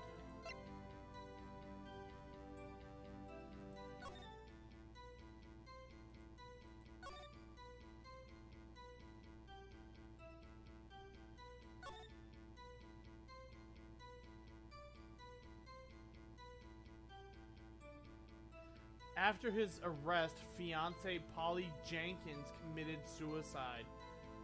Ooh, got it. We got it. And that's not in the case number, it's in the suspect data. Alright, suspect data. Boom! A DL6 case file? That's quite a large file you have there. Which page is this proof on then? Show us or stop wasting our time. Very well, Mr. Wright. Please show us the page. Where in this file is the information connected to the parrot's name? It's on suspect data page. This page... Hold on, I actually have a paper. This page has all the information about Yana Yogi. Right after he was arrested, his fiancée committed suicide. See? Indeed, it does say that, yes. What was his fiance's name? Polly Jenkins. Polly! Exactly, Your Honor. He wanted to remember the name of his fiancée who had committed suicide. Damn, that got dark real quick. And that's why he named the parrot after her. I see. I guess that is possible. Bah, a mere coincidence, that's all. My granddaughter has a dog she calls Phoenix. Well, Mr. Phoenix Wright, does this make you my granddaughter's fiancé? She's only 7 years old. Oh, she's only 7 years old. That's enough. I think we've reached a conclusion here. This is a mere coincidence, that's all. True, that is a possibility. However, two coincidences at the same time seems more like a pattern to me. Well, what are you saying? Summon the caretaker of the boat shop immediately.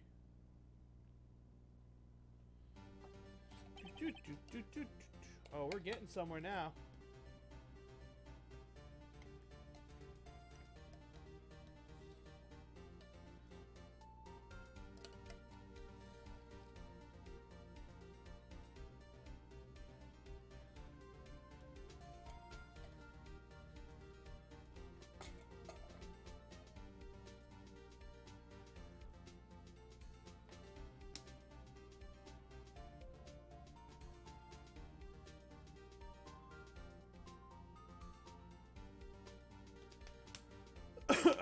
Ow. Okay. Man, that Von Karma voice, it really kills, man. Like, for real. I can't do deep voices very well. And his voice is all bass. Witness! Tell us your name! Wait! This witness, he doesn't remember! No, it's okay. Oh, shit. I've accomplished what I wanted to do. I'm done. Nick, he looks totally different. This is the real Yogi, I think. Finally. He's been acting feeble to hide his true identity. Acting for 15 years. Well, let me ask you again. Please state your name for the court. My name is Yana Yogi. 15 years ago, I served as a bailiff in this very court. Order! Order! Yana Yogi! So was it you who killed Robert Hammond? And tried to frame Miles Edgeworth for his death? Yes, it was me. I did it. They put me on the witness stand 15 years ago. Robert Hammond, he said I was mentally unsound. He told me it would make me innocent, get me off the hook. So I pretended to have brain damage. I was innocent, really, but he didn't believe me. We won the trial, but I've lost everything. I lost my job, my fiancé, my social standing. Then this year, 15 years later, a package arrived. It was a letter and a pistol. The plan was written out in careful detail. It was a plan for me to take my revenge on the people who ruined my life. I didn't care who had sent it. I thought this was my chance. After 15 years, this was it. Finally, a chance to have my revenge on Robert Hammond and Miles Edgeworth. I have no regrets. Oh, wait a moment. Revenge? Against Miles Edgeworth? What do you mean? I am not at liberty to speak on that matter. Why don't you ask Mr. Edgeworth yourself? Anyway, I admit it. I was the one who killed Robert Hammond. Ooh. Von Karma, where is Mr. Yogi? Under arrest, Your Honor. I saw no room for error in his confession. Then the defendant, Miles Edgeworth, is innocent. In this case, at least. Very well. Will the defendant please take the stand? There are a few mysteries left unsolved. Still, you are cleared of suspicion for this particular case. So I would like to pass judgment on the murder of Mr. Robert Hammond. Any objections? I don't believe it. Why isn't Von Karma saying anything? Very well. This court finds the defendant, Mr. Miles Edgeworth, not guilty.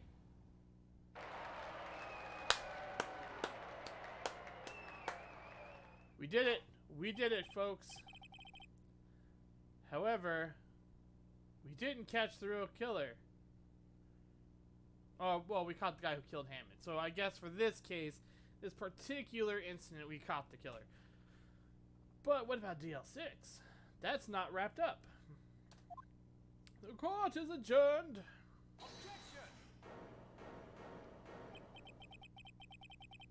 Really? Edgeworth, are you fucking serious? I swear to God, I'm gonna drop kick you in the head. Did someone just say objection? It wasn't Von Karma. Wait, but then that means no. Edgeworth? Your Honor, I object to your judgment. What do you mean? I'm not innocent at all.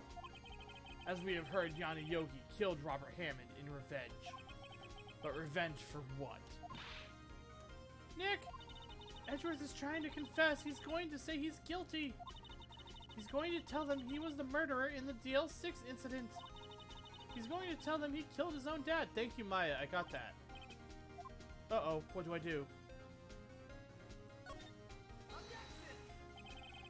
The judgment has already been passed. I object to Edgeworth's outburst. Didn't something like this happen yesterday, too? I believe a certain witness raised an objection after a guilty verdict was passed. That would be Larry. We must hear this new statement. We must hear Miles Edgeworth. He is right. We have a duty to hear Mr. Edgeworth out. Great. You make my job so much fucking harder instead of going to a therapist, Edgeworth. I've had a recurring dream. A nightmare. It's only a nightmare. That's what I told myself. But now I know it wasn't a dream. Yanni Yogi wasn't the killer. You mean in the incident where your father died? From the distance of the shot, it wasn't suicide either. Everything was as clear as day. The murderer, the criminal in the DL6 incident. It was me. Your Honor, I confess my guilt. I am guilty for DL6, the statute of limitations of which ends today. The culprit is me. Damn it, Edgeworth, you piece of shit. Oh, Order! Order! This is certainly unexpected. The defendant, declared innocent, is confessing to a different crime. A crime for which the statute of limitations runs out today. I'm not really sure how I should deal with this. Bah! It's obvious. We hold a trial right here, right now. We try this man for his crime of 15 years ago. Great. I wonder how stacked that is against me. I think I would like to take a 5-minute recess. During this time, I will consider the appropriate course of action to take. Court is adjourned. I'm gonna drop kick him in the head. That's what I'm gonna do.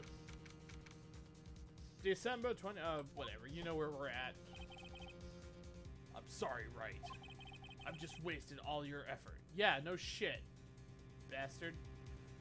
People go to therapy for this, dude. Would have been cheaper for both of us, honestly. Mr. Edgeworth, I just don't believe it, sir. I mean, you kill your dad? I didn't want to believe it myself, detective. But it's the truth. I deserve to be punished. Murder is murder, no matter what the circumstances. That's incorrect, good sir. If someone is trying to kill you, you kill them back. That's how that works. For instance, let's say someone comes at you with a knife. If you happen to, I don't know, palm them in the front of the face and break their nose and lodge it in their brain and they die. Self-defense, not technically murder. You threw a gun, it went off, you killed your dad. That's not murder, that's an accident. So, in this society, that's ass backwards. Anyway. This is crazy. Just crazy. Nick? What are you doing? Huh? Oh. I was just reading through the court record once more. I'm getting my case ready. Your case?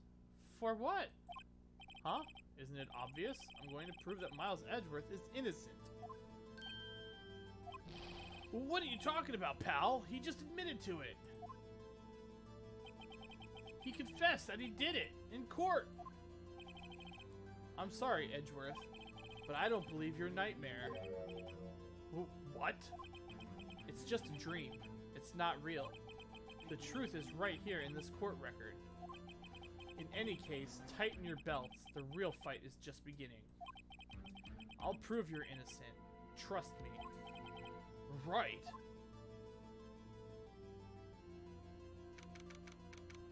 December 28th, 2:30 p.m. District Court, courtroom number 3, where we just were. Or were we in number 1? Whatever. Now then, I would like to resume our trial. Judge, Miles Edgeworth has admitted his own guilt.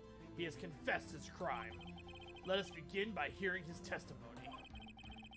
Then, through pointless, let the defense do their cross-examining. Oh, good to see that you're actually, doing your job for once the right way. Oh, man. Oh, yeah. Back scratchers, guys.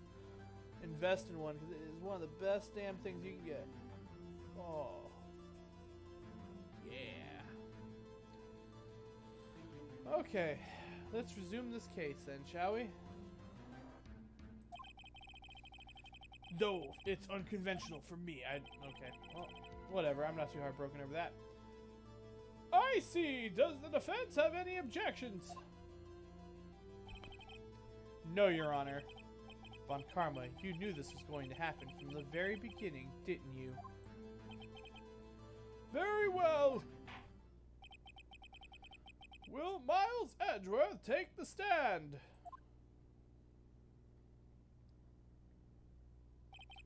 Will the witness state his name and profession? Miles Edgeworth, I am a prosecuting attorney. Mr. Edgeworth, 15 years ago, you mistakenly killed your father, Gregory Edgeworth. Is this correct? It is correct. Wow, they have this. I need to change that up a little bit. Then testify this matter to the court.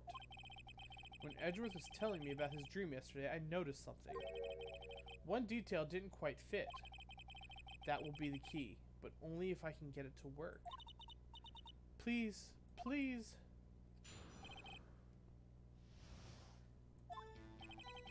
That day, I had gone to the courtroom to observe one of my father's trials. As we went to leave, an earthquake struck, trapping us in the elevator. My father and Mr. Yogi lost their composure and began to argue. Just then, something heavy fell at my feet. I picked it up and threw it at Mr. Yogi. I wanted them to stop fighting. A moment later, there was a single gunshot, then a scream. It was a terrible scream. I remember it to this day. That's all. And until now, you thought this memory was a dream. We were stuck in that elevator for 5 hours. The oxygen in the elevator ran out, and I lost my memory of the events. Bah! The same claim Mr. Yogi has made.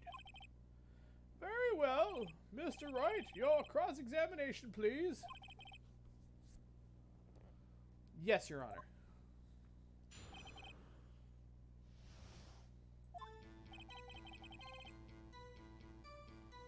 Alright, we know that.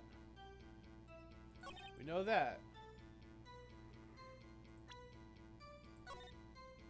Okay. So the arguing is the part I don't understand. And yes, I realize, by the way, guys, that my voice for Edgeworth and the one for Von Karma are very similar. Because I give Edgeworth kind of a deep voice, but not as deep as Von Karma's. Believe it or not, Von Karma hurts more. Press. What did you do then? I was a 9-year-old. I was a 9-year-old boy at the time. What could I do? I was scared, trembling in the corner. But then...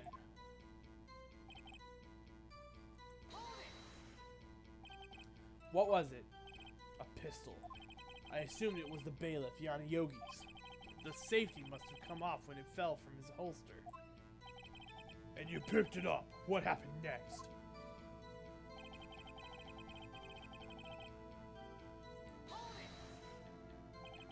Did you know it was the pistol when you threw it? I think I knew. I knew it was dangerous. But the air was getting so thick, I panicked. So you're saying that you threw the pistol at Mr. Yogi? I was in a daze.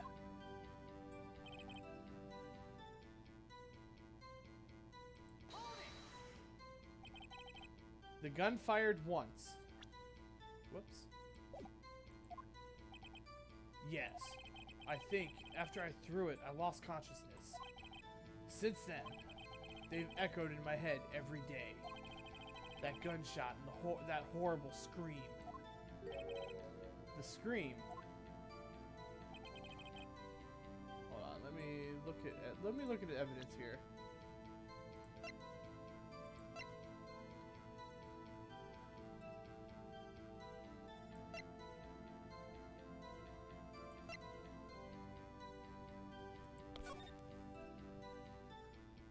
No clues found on the scene. Traveling returning from the trial. One bullet found in the heart. The murder weapon was fired twice. Hold on, the weapon was fired twice. Oh, okay, hold on. Hold on. I got it. I got this.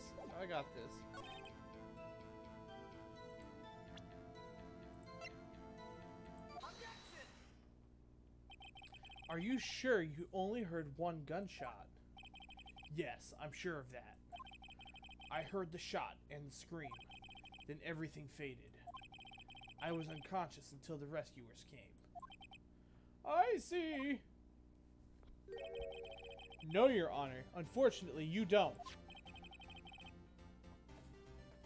Look at this file one more time. This plainly contradicts the witness's testimony. You do enjoy dragging out that file, don't you? I don't accept this evidence unless you can tell us what page it's on. Which page contradicts Miles? Blah, blah, blah. Victim data. Look at the victim data in this file. It says quite plainly the murder weapon was fired twice.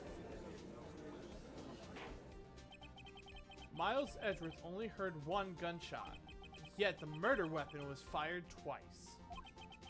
The first shot was the accidental firing when the pistol was thrown. So who fired the remaining shot?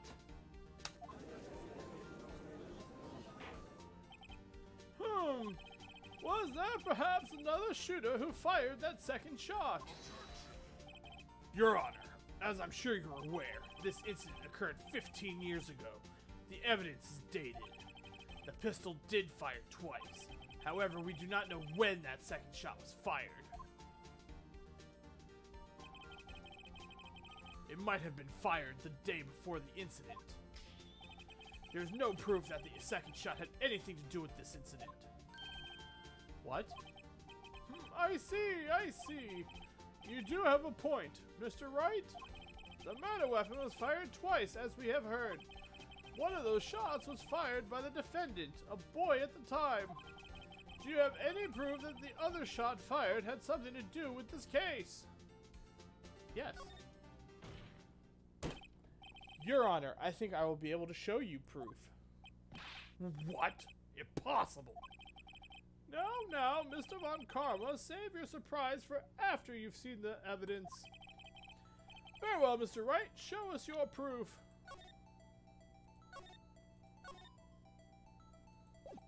Oops, no. I really wish I'd just stop clicking things. There we go. We're back. I got it. Do you have evidence that the second firing of the pistol is related to this incident?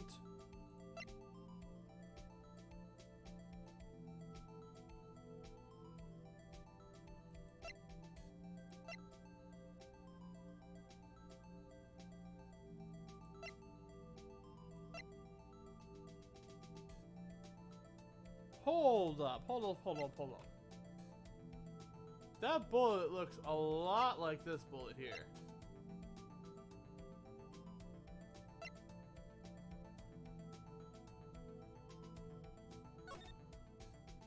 Oh, hold on. Yes, we do.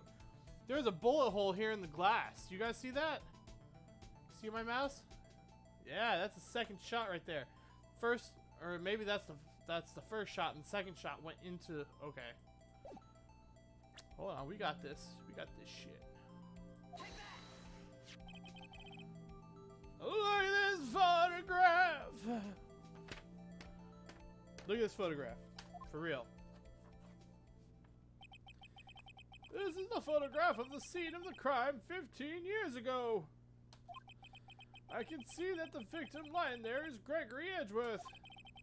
This proves the murder weapon was fired twice at the time of the incident. This photo proves it. So let me get this straight. This photo proves 2 shots were fired. Where? Hey, Your Honor, please, get a clue. Show the judge, it's right here.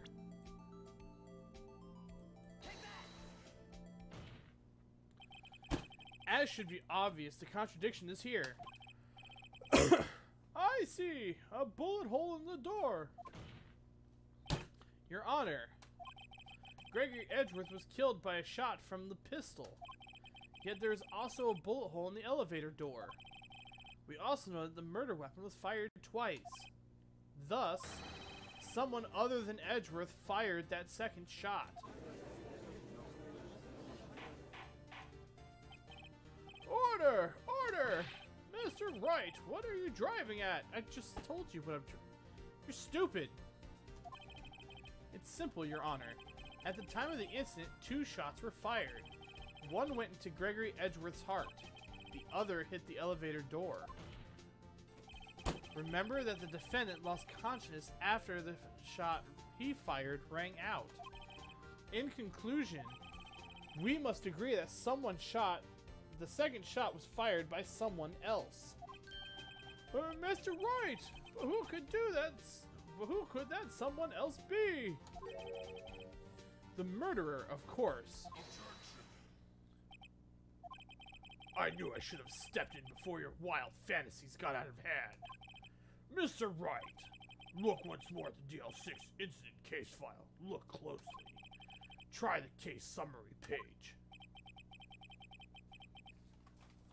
The case summary page, that's on page 1. Look at what is written there. Not a single clue is found on the scene. If the pistol had indeed been fired twice, then the other bullet would have been discovered on the scene.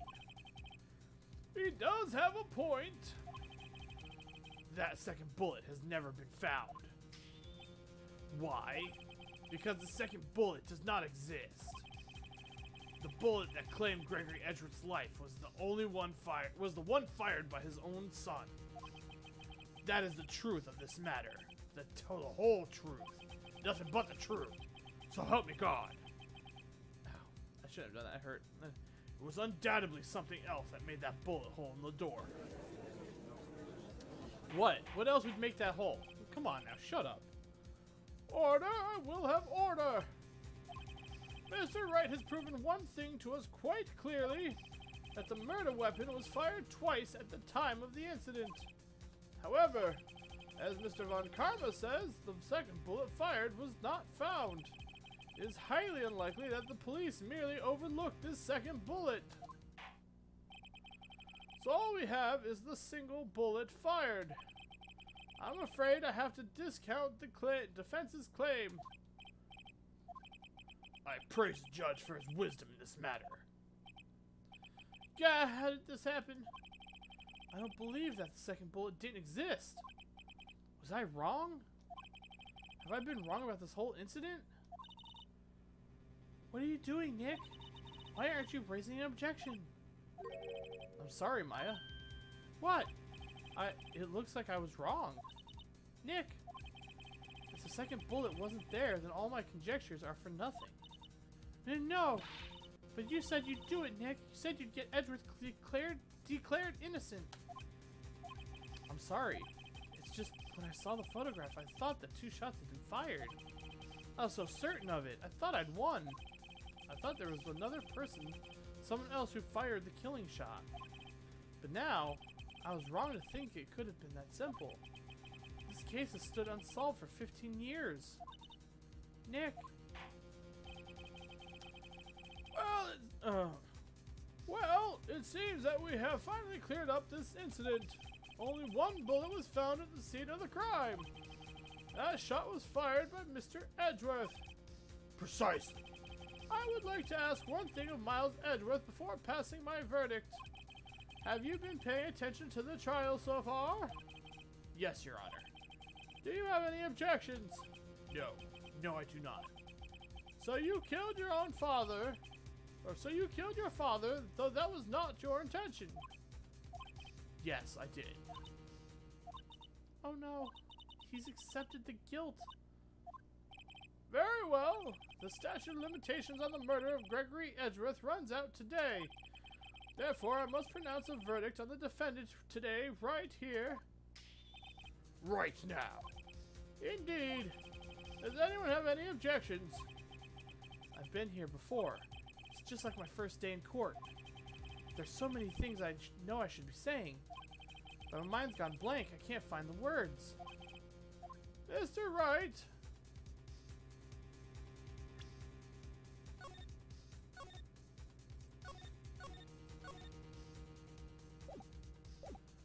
We're not going down without a fight, boys. Your Honor. I object. As weak as this sounds. Mr. Wright, on what grounds do you object, Oof. Nick? I don't know. His case is perfect. Oh no. Gah! It must exist. The second bullet. What? What did you just say? Nothing. second bullet must exist. But where? Someone took it. It seems Wade's not going to produce any answers from Mr. Wright. Wait, Your Honor. The second bullet, it existed. What? But we've just heard proof that it did not exist. I realize that, Your Honor. I'm really grasping here. It's just someone took it from the scene of the crime. That's what happened. But who? The murderer! The murderer? Then tell us, just who is this murderer? I'm still thinking about that one. So the criminal took the second bullet, but why? Huh. First of all, how would they have found it? It's not easy to find a stray bullet, Mr. Wright. Was there some pressing need for the murderer to search for that bullet?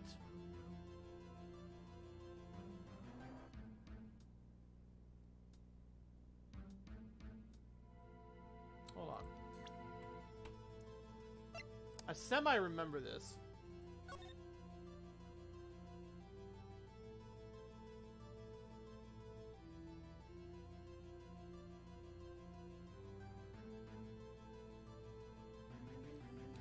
A bullet can only go to and from. So, it was either fired into the elevator, which would be wild, but that's what I think. I think it was fired into the elevator. And then another one, the other one was from Edgeworth. So the one from Edgeworth probably went through the window, perhaps?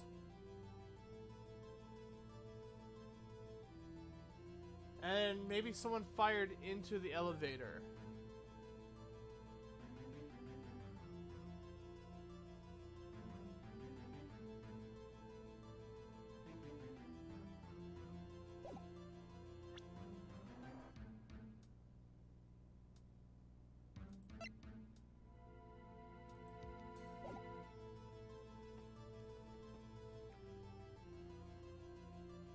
Alright, so I semi-remember this one. I remember it as the bullet...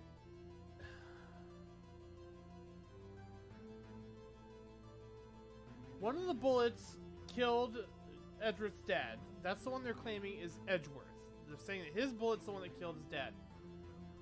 The second bullet seemingly vanished, but I remember it went into the murderer. So the murderer had a bullet in him. I believe the murderer is Von Karma, because they already stated he's the one who wrote the note to have Yogi kill Edgeworth and Hammond. Yogi only killed Hammond. Edgeworth was supposed to be framed, but he wasn't. So if Von Karma set that up, it's not really too far of a stretch to think that Von Karma did it. But wouldn't his blood be at the scene if he was shot?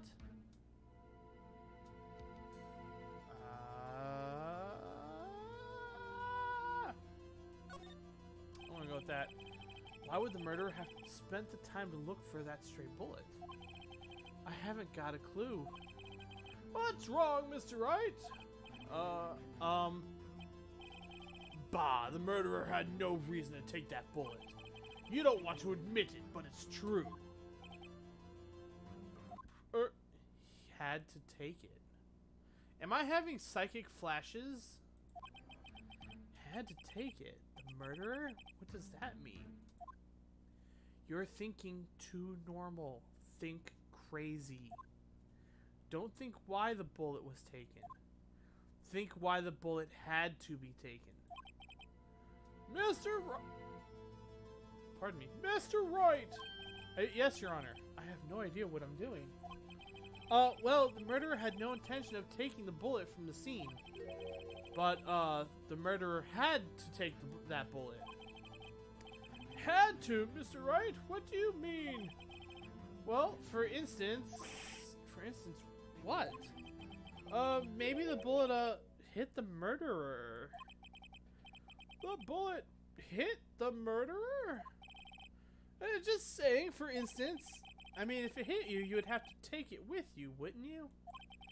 It's not like you could perform surgery right there. You know? Wait a second. I was just talking off the top of my head. What if that's really what happened? Let me get this straight.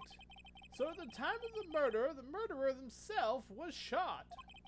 And they left with the second bullet still inside of them? Thus leaving only one bullet at the scene of the crime. Yes, I guess that's how it would work out. Yes. But there's a problem with that. The other two people rescued from that elevator, Miles Edgeworth and Yanni Yogi, were both unharmed. So that would mean the murderer came from outside. Yes. Woo! Getting crazy.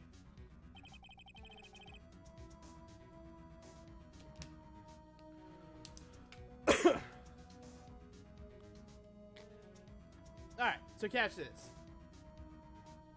The two men fight inside the elevator. Trying to stop them, the boy picks up the pistol at his feet and throws it.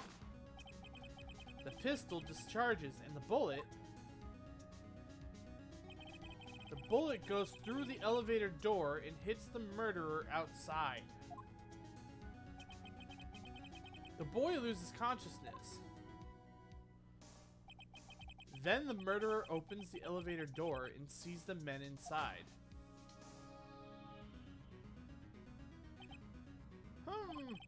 Mr. Wright, you are truly the most unpredictable defense attorney I've ever known.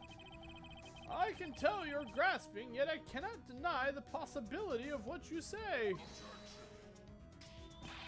What are you saying? Deny it! Deny it! No one involved with the incident was wounded. There was no murderer. No one was wounded at the time of the incident. He's right. I can't think of anyone. Hey, Nick? Huh? I just thought of something really crazy. Crazy? Remember what Mr. Grossberg said yesterday? Gregory Edgeworth dealt a blow to his perfect trial record. Wow! It must have been quite a shock for Von Karma. He took a vacation for several months after that, you see. Yes, an unusual event for the man. It was the first and the last vacation he's taken in many years of prosecuting. What if Von Karma didn't take the vacation because of shock, but took it because he was injured? Which would mean it could only mean one thing. He was the murderer in the DL6 incident. He was the man who shot Gregory Edgeworth. It was Von Karma. That's not shocking. He was trying to get Edgeworth framed. Whatever. That's fine. That's fine. We kind of already pieced that together, though. Oh, man. Something wrong, Mr. Wright? You seem dazed. No, Your Honor. Well, you have indicated the possibility that the murderer came from outside. Can you give us the name of your suspect? Uh-oh. Should I come out and say it now? Yeah. Your Honor, there is a suspect. One lone suspect. Well, this is certainly interesting news. You can see how shocked I am. Very well, Mr. Wright. Who is your suspect? My hands are shaking. The what? Von Karma.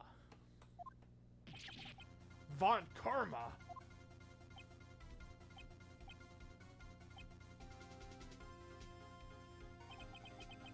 You mean the Von Karma, the prosecutor? The one standing right over there? Bah! You don't object? I see no need. Why honor this ridiculous outburst with my objection? Because you took a vacation for several months, starting the day after the incident. Yet you pride yourself on a perfect record. Why would you take such a long vacation without any reason? So you're claiming that I took a vacation to heal my injury from the incident? fascinating. Prove it. I would have needed surgery, no. Where did I go under the knife at, Mr. Wright? Bring the doctor that operated on me. Have him testify. Nick, let's find out who his doctor is. It's no use. Edgeworth? I know Von Karma, perhaps too well. He's perfect. He wouldn't leave clues. He probably didn't undergo surgery. That would leave a doctor as a witness. Nobody's that perfect. Then the bullet is still in him. So what, Nick? Did Von Karma pull the bullet out by himself? No, he left it in. That's insane. No, he couldn't have. You can't just pull bullets out of yourself. Wait. What does that mean? That bullet has to be somewhere, but where? Still in him. Well, Mr. Wright, can you produce evidence to prove that I was shot? Alright, Von Karma, I'll prove it. And I'll even use evidence. I know you like it so much. What? The evidence that proves Von Karma was shot is...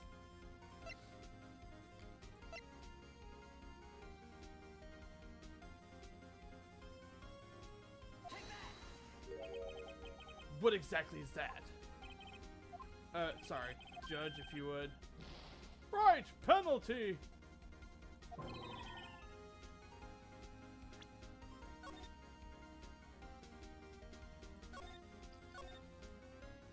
Oopsie. Mr. Wright, please reconsider your evidence. Yes, Your Honor.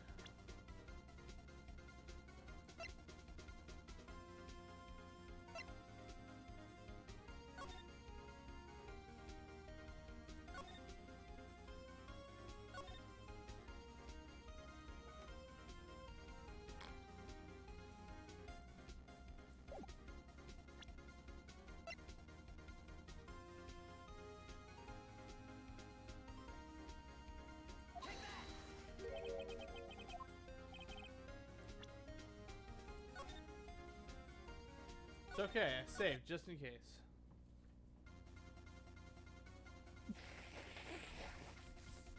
Oh shit, I'm sorry. Sorry guys, I forgot to mute the mic for that one.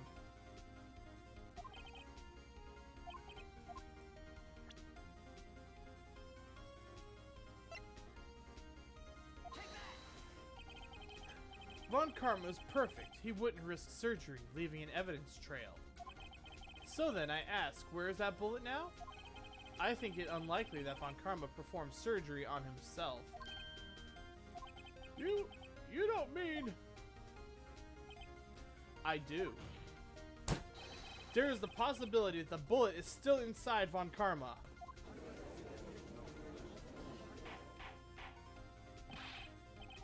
Is that even possible for all these years?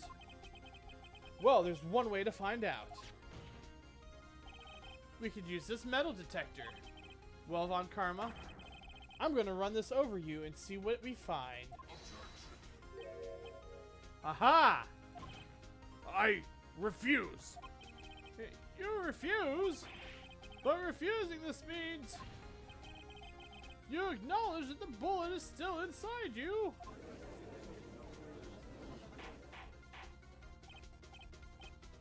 Order! Order! Order! Your Honor, the defense requests that we be allowed to use the metal detector. Judge, I call for suspension of this trial. This is an invasion of privacy.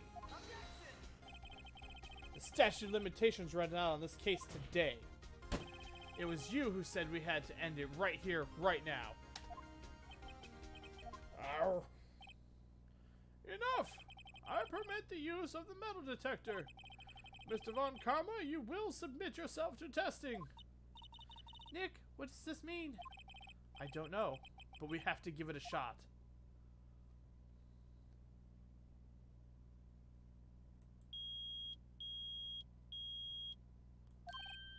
It reacted. Something's inside his right shoulder. The bullet. Mr. Von Karma? You! It was you! I was afraid this would happen, and so I remained silent.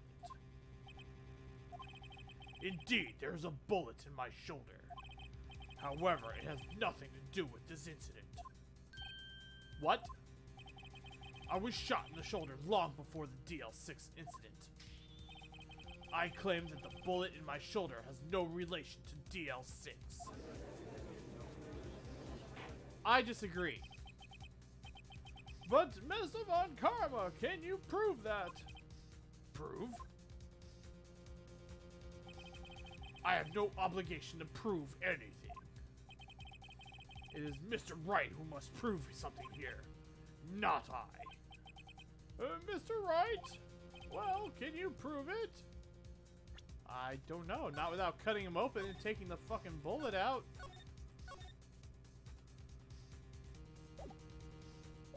Is that a possibility? Can you prove that the bullet in Von Karma's shoulder was from DL6? Of course you can't. You don't have any of the DL6 evidence. That's because you took it all out of the records room yesterday. With no proof, you cannot convict me of any crime. So sorry, Mr. Wright. No, I'm the one who's sorry, Mr. Von Karma. What? You were close. One day away from freedom. But you see, I have proof. What? You would have thought you... Who would have thought you would dig your own grave trying to convict Edgeworth? I can link that bullet in your shoulder to the DL6 incident. And here's my final proof.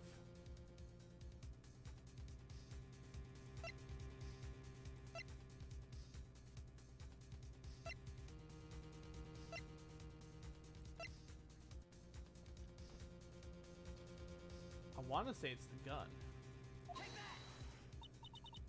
Nick,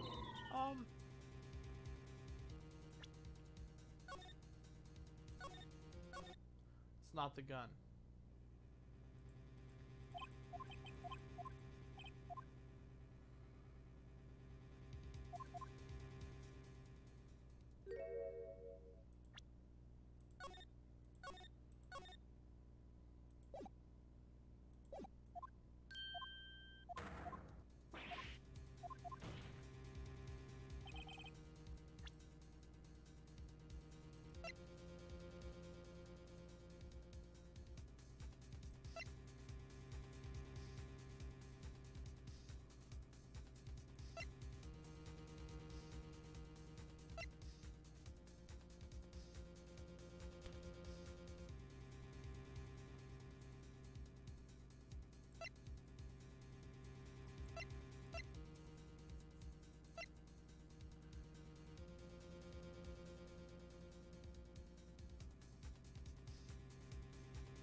That's a bullet?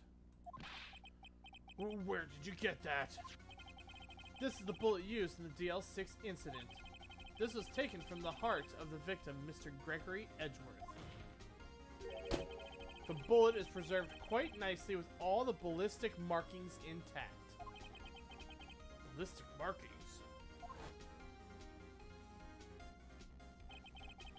You may recall the term. It came up in the first trial 2 days ago. Ballistic markings are the fingerprints of a weapon. All bullets fired from a gun are marked with that weapon's unique pattern.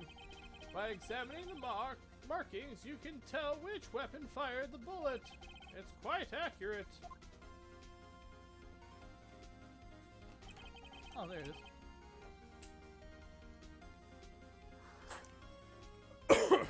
We have 2 bullets in our possession. One, the bullet removed from Gregory Edgeworth's heart.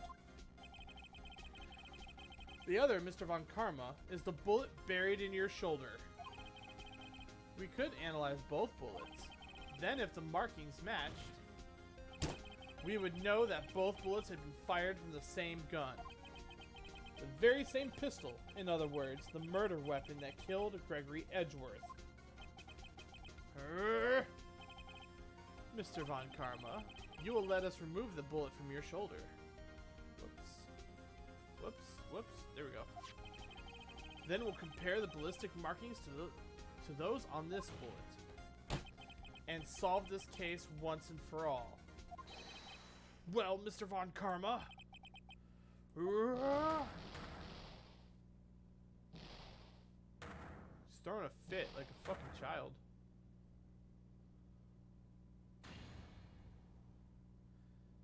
That scream. I've heard that scream before. Wait, I know. Help, I can't breathe. Quiet, quiet, I said. You're not making this any easier. Stop breathing my air. I'll stop you. Stop breathing my air. Get away. Bang.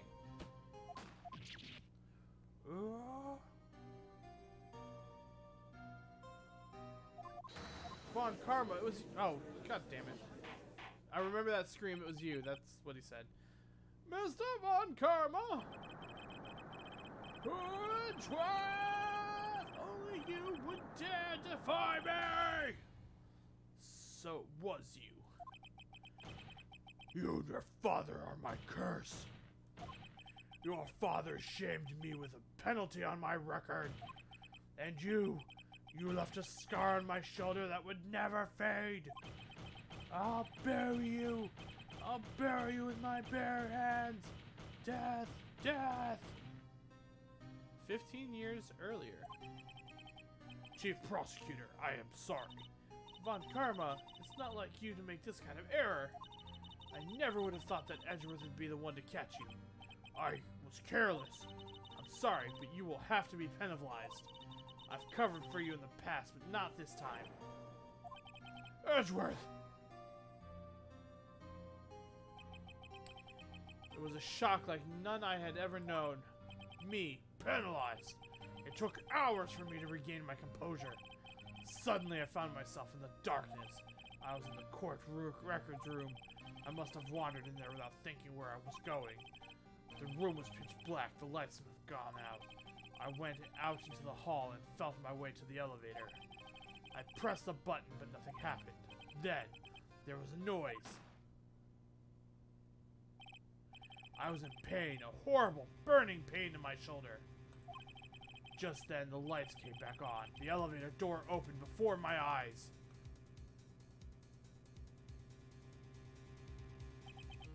I saw 3 people inside, all lying unconscious from oxygen deprivation. Much to my surprise, a pistol lay at my feet. I knew then it was destiny. Bang. In his last moments, Gregory Edgeworth was still unconscious. He died never knowing who had shot him. Later, he spoke through a medium blaming Mr. Yogi. He was fooled. It was the perfect crime.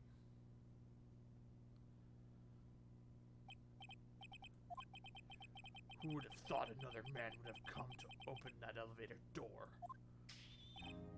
Judge! Oh, what? What are you doing? Do your job. Bring an end to this miserable charade. Now end it! Very well. It appears that we have come a very long way to the end of this maze. 15 years later, Mr. Miles Edgeworth. Yes, Your Honor. You were innocent. You are innocent. As you said, it was all a nightmare. Yes, Your Honor. This court finds the defendant, Mr. Miles Edgeworth, not guilty.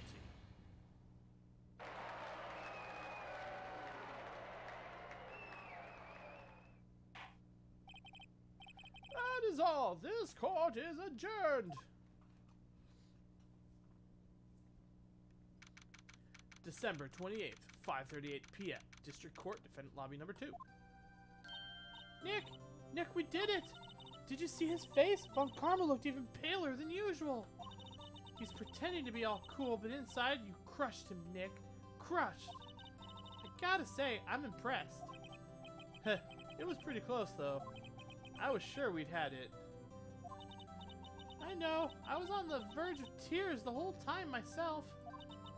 But now it's all just a good memory. So it's finally over, Edgeworth. Right. Yeah? I'm not sure how to say this. I know. Try thank you. I see. Thank you, Wright. You're welcome. I think you could have done better than that. Sorry, I'm not good at this sort of thing. You got a lot to learn, Edgeworth. She's got you there. Whoop! Amazing, pal! You pulled through just like I thought you would. I'll never forget this. I owe you one, pal. And tonight, let's party. Dinner's on me. Yeah, my salary went down a bit this month. But who cares? See, Mr. Edgeworth? You should take a lesson from Detective Gumshoe. That's how you say thank you. I see. I have. Woo! I feel foolish. Don't worry. Take it a little at a time. You'll get used to it. It's been 15 years since I've seen Edgeworth this unguarded. Hey, y'all. Lotta. Y'all were great in there. Thank you. Yo, Edgeworth, congrats. Thank y'all very much. I knew you were innocent from the start, of course. Just look at you. You wouldn't stick your hand in the cookie jar even if no one was there. You were the witness on the first day of the trial, weren't you? Yeah, well, let bygones be bygones, eh? Speaking of which, what are you doing now, Lotta? Who, me? I went back to college. I gave up trying to be an investigative photographer pretty quick. Really? That's too bad. Huh? Isn't that the hot dog guy from the park? Huh? It's over, Nick. My life is over.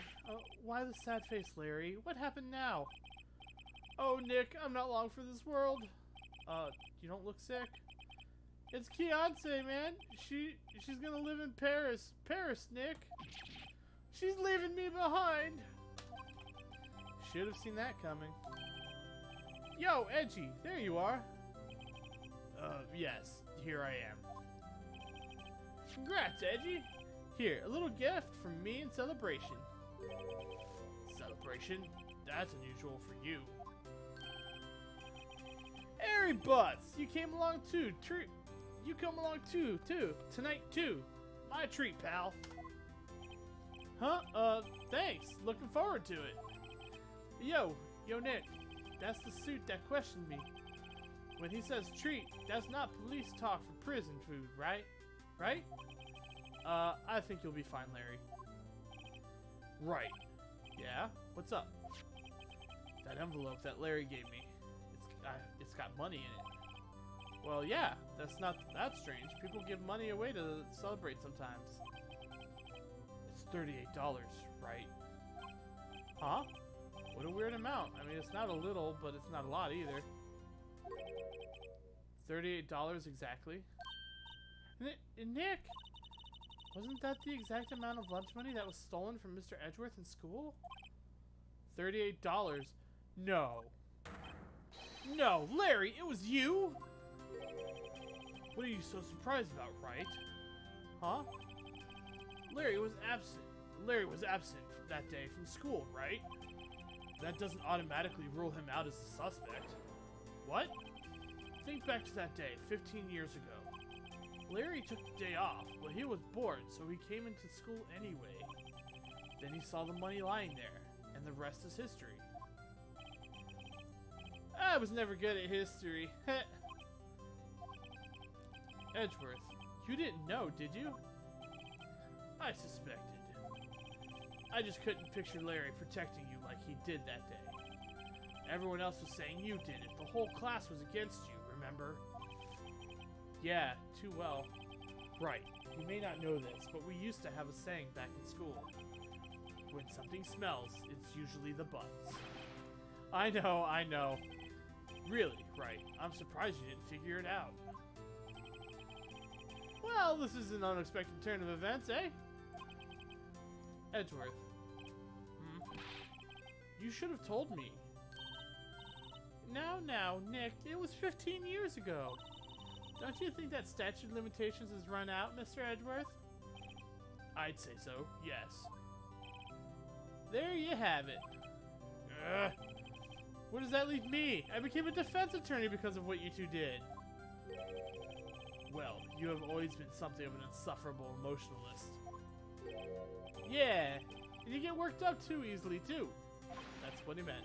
The death sentence for you, both of you. Man, if only I had known, I'd have become a prosecutor. The same goes for me, only the other way around. For the longest time, I thought that I might have killed my own father. I thought I might be a criminal. I became a prosecutor in part to punish myself. If I had known the truth, I might have become a defense attorney after all. Edgeworth. Want to switch, right? Hey, y'all, line up. I'll take a photo. Hey, photo time. Let's go.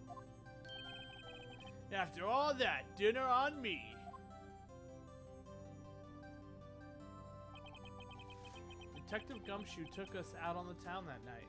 I'm going to take a picture of this picture and save it in the background. We celebrated Edgeworth's newfound freedom, even though Edgeworth himself was still in detention.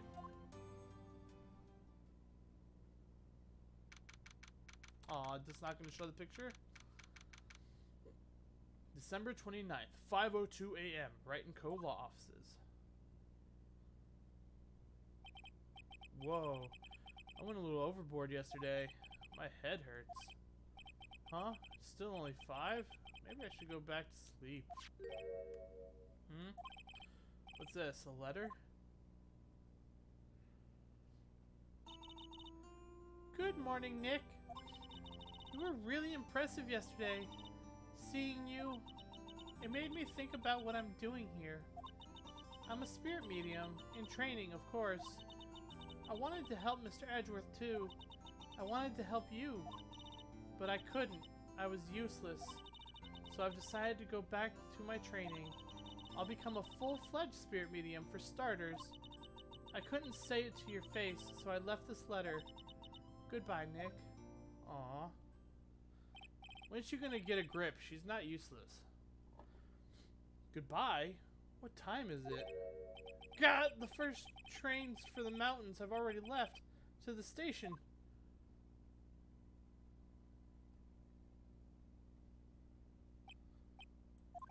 I guess I'm too late. Hey! Nick! Maya! So, you're leaving? Yeah, it's hard being a spirit medium who can't talk to spirits. And I think you'll do fine without me, Nick. Be good, okay?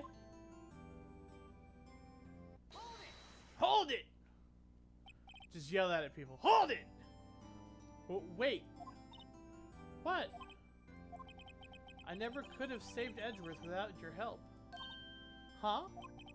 On the last day of the trial, I heard her. I heard Mia's voice. You heard my sister? Yes, only her voice, but still.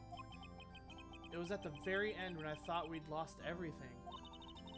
Well, that's my sister for you. Detective Gumshoe helped, and Mr. Grossberg, and even Larry. I'm the only one who couldn't help. I was useless, Nick. But you were the one who stopped Von Karma, Maya. Huh? I didn't do anything. All I did was wander around in a daze. Sorry, but I have evidence that you helped. Evidence? Oh, man, I gotta look this up because I don't want to fuck this one up. Alright, hold on. I'm not messing this one up. The waifu needs evidence. She needs evidence that she helped.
Ah, okay. I figured that's what it was, but I wanted to make sure. Hey, I finally woke up in time to catch one of these. Hey, welcome, Emma. Or Saint of Cats, whichever you prefer to be called. I was just looking up what we have to present to her, because we're not leaving Maya sad. Ever. Maya is the waifu, even though she's 17. She'll be 18 in the next game, damn it. Plus, you know, I'm a sucker for sad eyes. Don't go telling people that.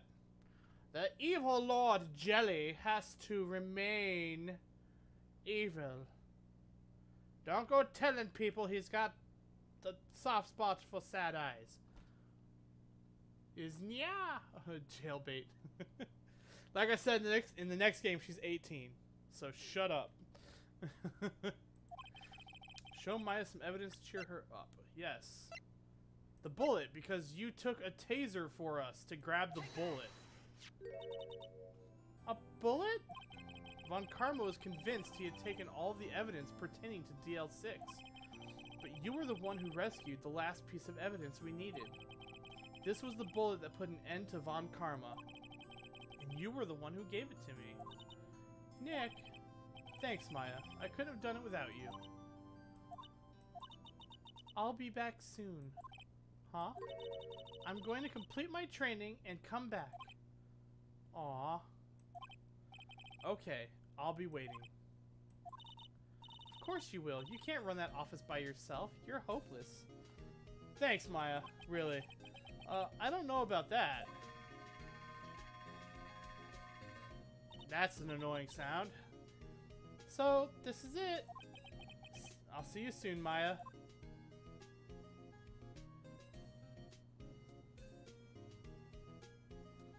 Aw. Thanks, Nick. I love happy endings. And so my story ends. Time to turn a new page. And say goodbye to the novice defense attorney that I once was. Love that the electric train made a steam whistle noise. Yeah. Panda!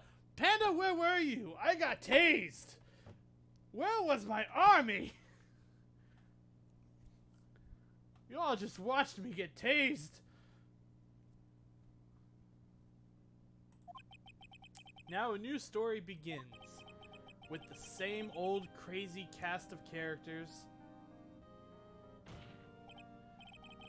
Ha! Don't think you've graduated yet, amateur. Mr. Wright, perhaps you'd like to rethink that claim. Yes, Your Honor. Uh-oh, I've got a bad feeling about this. Objection!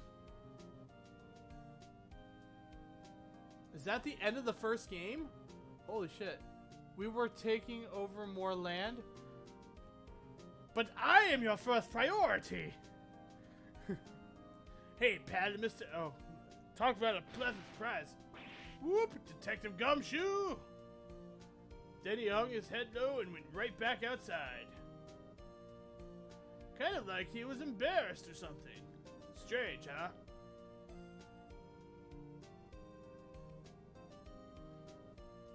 We sort of took over a full content. Huh? Nick, haven't seen him lately. Who, me? I've been working at a cheese shop. But Missy's a nice lady. But she's not exactly what you'd call a cheap date. Huh? Oh, she's in Hawaii right now. Yeah. Larry, you hopeless fuck. Well, good. But next time I expect you to defend your jelly overlord. Who? Right? Yeah, I remember him. He's been busy lately. You know, not to ring my own bell, but that's sort of... Okay, I'm not gonna... Whatever, just speak because I can't catch up. Objection!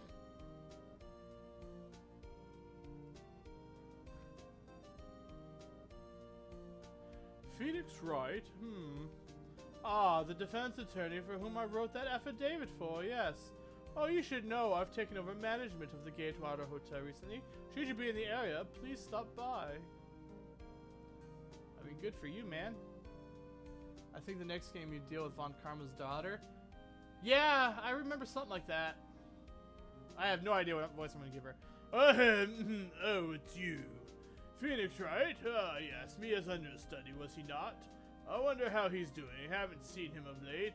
Ah, the days of my youth. Like the scent of fresh lemon, you see.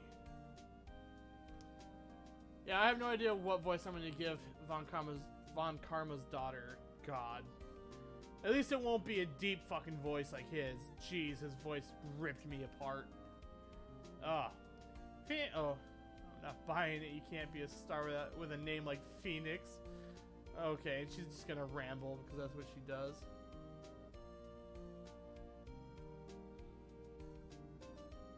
Boom, boom, boom.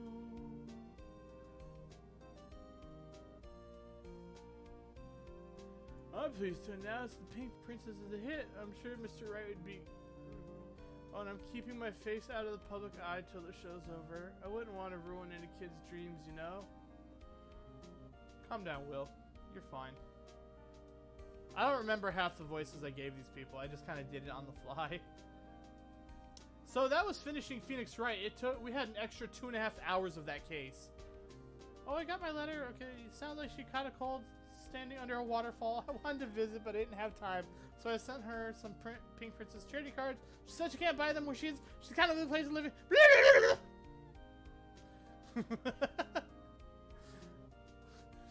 They really expect you to just either read or speak quickly. Right? Who's that? You want to talk? Let's talk Pink Princess, alright? But, you know, I snuck into the studio the other day, and I saw her. The one inside the Pink Princess suit. Ugh, what a dog. It was kind of a shock for a boy of my tender age. Yikes. In the ancestral training grounds of her people in the mountains. Beverly Hills. Oh, my favorite voice. Yeah, I remember, right? That lawyer guy. Me? I'm in training to become a paranormal photographer. You know, that picture I took of everyone? Well, just behind them, there's a ghost. For real. Now that's talent. I'm gonna be famous. Alright, Lotta. You do you, man. I wish you the best.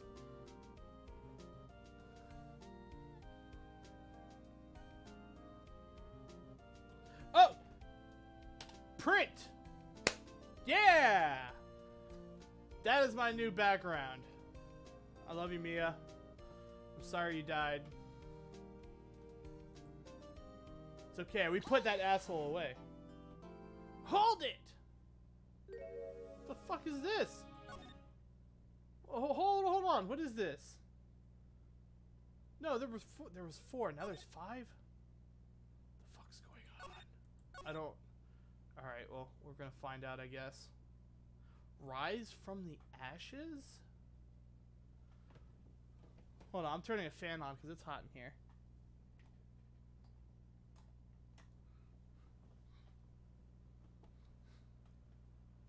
By the way, for those of you who know my situation, I broke my last chair. I ordered this one using my birthday money that I got in advance for it.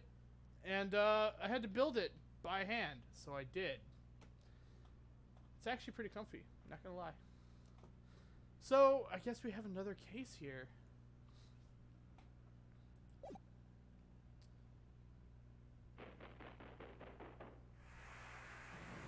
Okay, I have legitimately never seen this case. I have no idea what's gonna happen.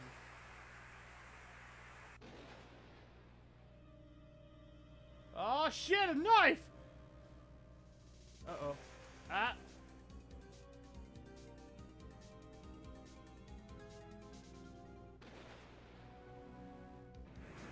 Excuse me?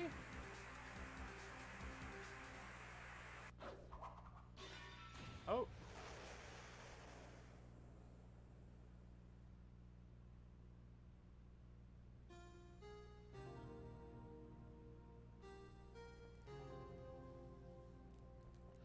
In the city that never sleeps.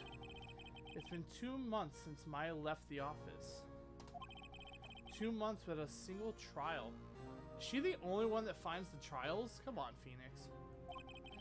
I've had offers, but none I took. That is, until the day that girl showed up. February 22nd, 10:02 a.m. Wright & Co. Law Offices. So, just to let you guys know, the first time I played Phoenix Wright, it was on the DS. I had the DS version. I have never played this case, because I don't think this case was part of the DS version.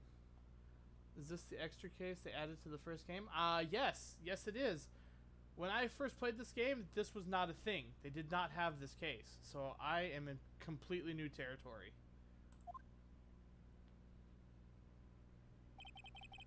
Why do I come here to the office every day? It's not like I want to work. That's a mood. There you are, finally. Where have you been?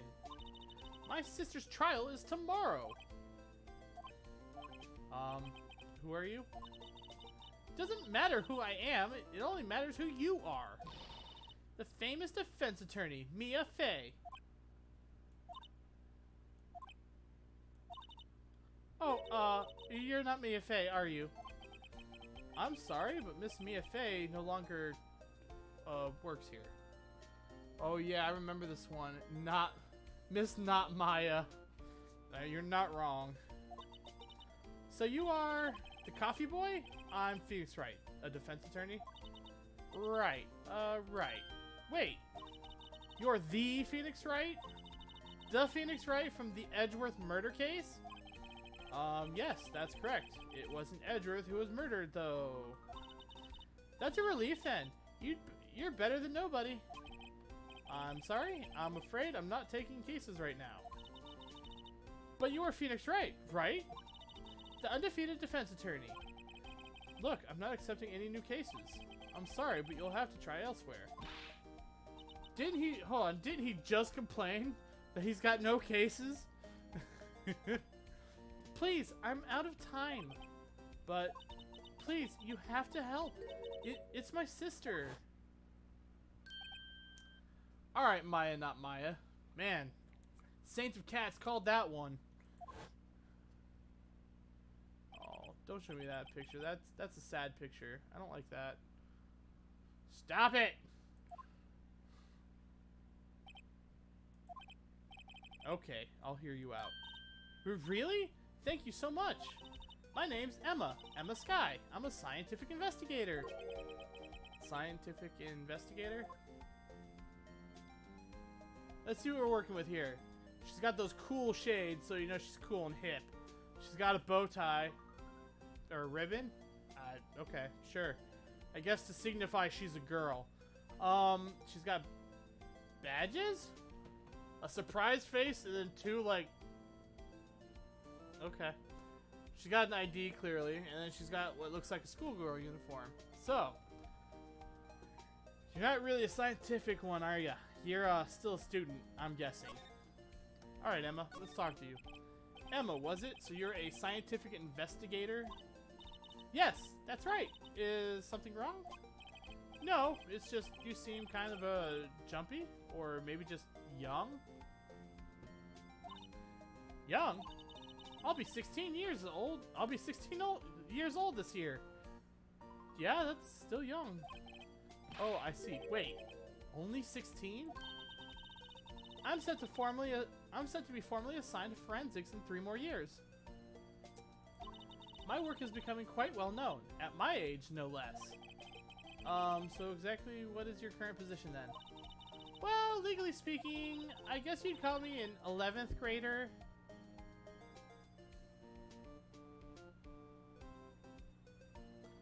What is with all these, like, super young girls that apparently witness murders or have some sort of murder case going on?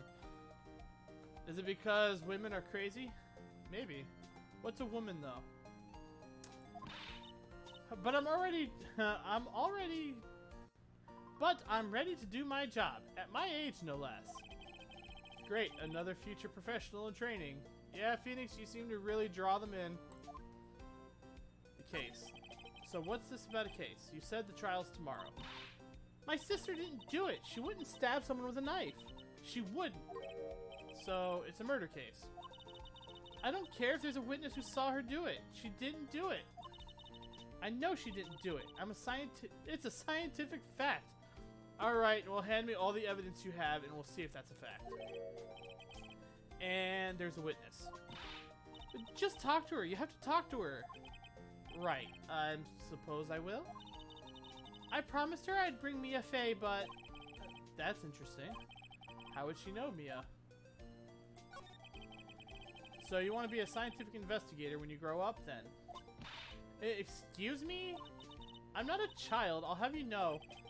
Still, it's good to have a goal, albeit a very unusual one. Did she stab them with a knot knife? Yeah! I mean, you know, a knot knife. It's cool. Don't worry about it. Don't question it. Don't question it, chat. I believe investigations should be done scientifically. Don't you? Yeah. Sure can't fault her for lack of enthusiasm. If this case is handled scientifically, I'm sure my sister's name will be cleared. Your sister. I've been doing research, you know. I'm developing a new scientific method of case investigation. I'll show you when I'm done. I'm looking forward to it. Guess I should get down to the detention center and talk to her sister. Not knives and not Mayas, and Phoenix acting out of character for an extra episode. He hasn't acted out of character yet. He's just asking questions for an extra episode. Honestly, I don't mind an extra episode, but like, I don't understand it because if I remember correctly, and like I said, a lot of these cases are still very fuzzy for me. Maya, like the next big case you take is with Maya. I'm not gonna spoil it because it's actually one of my favorite cases that I've played thus far. It's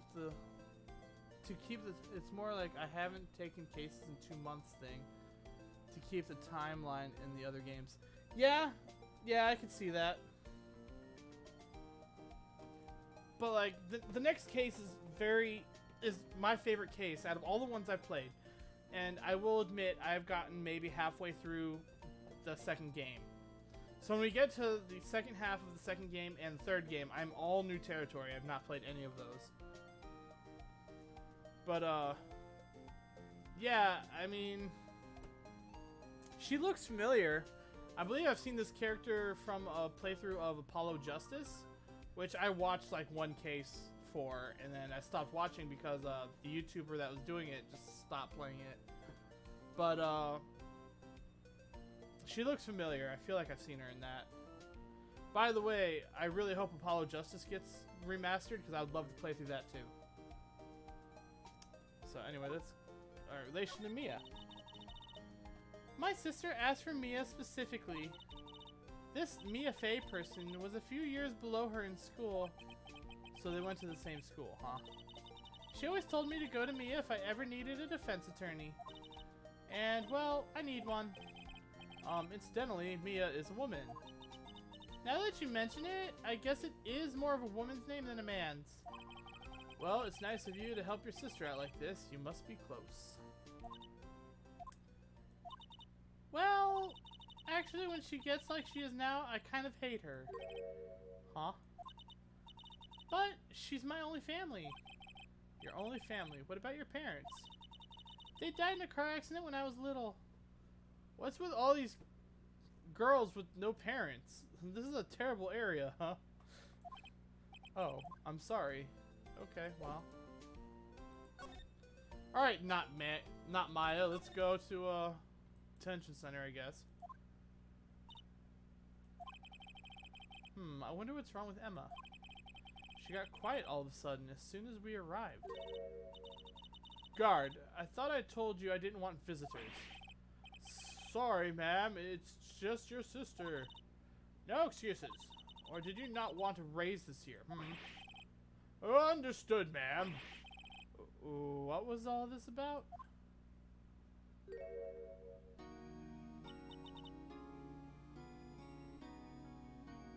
She looks familiar, too. Hi, Lana. Funny. I seem to remember specifically telling you not to come here.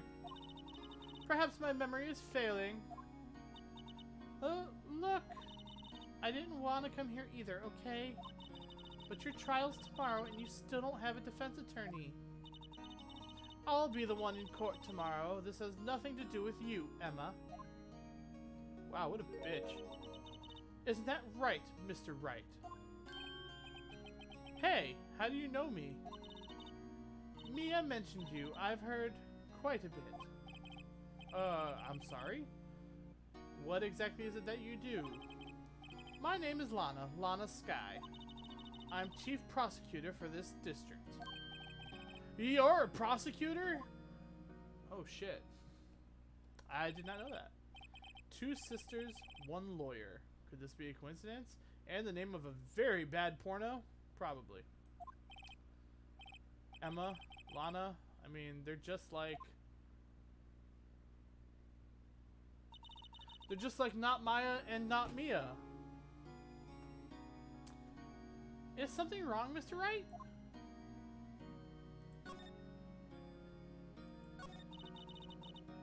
There's something you should know from the start, which is the suspect in this case has confessed to the crime. Huh? Wait, but that suspect is me. I did it. Well, Mr. Wright? Well, why don't you begin by telling me exactly what happened? The crime took place yesterday, February 21st at 5:15 p.m. That's quite specific. It was in the witness's deposition. A witness clearly saw me committing the crime. That was a bit of bad luck, wasn't it?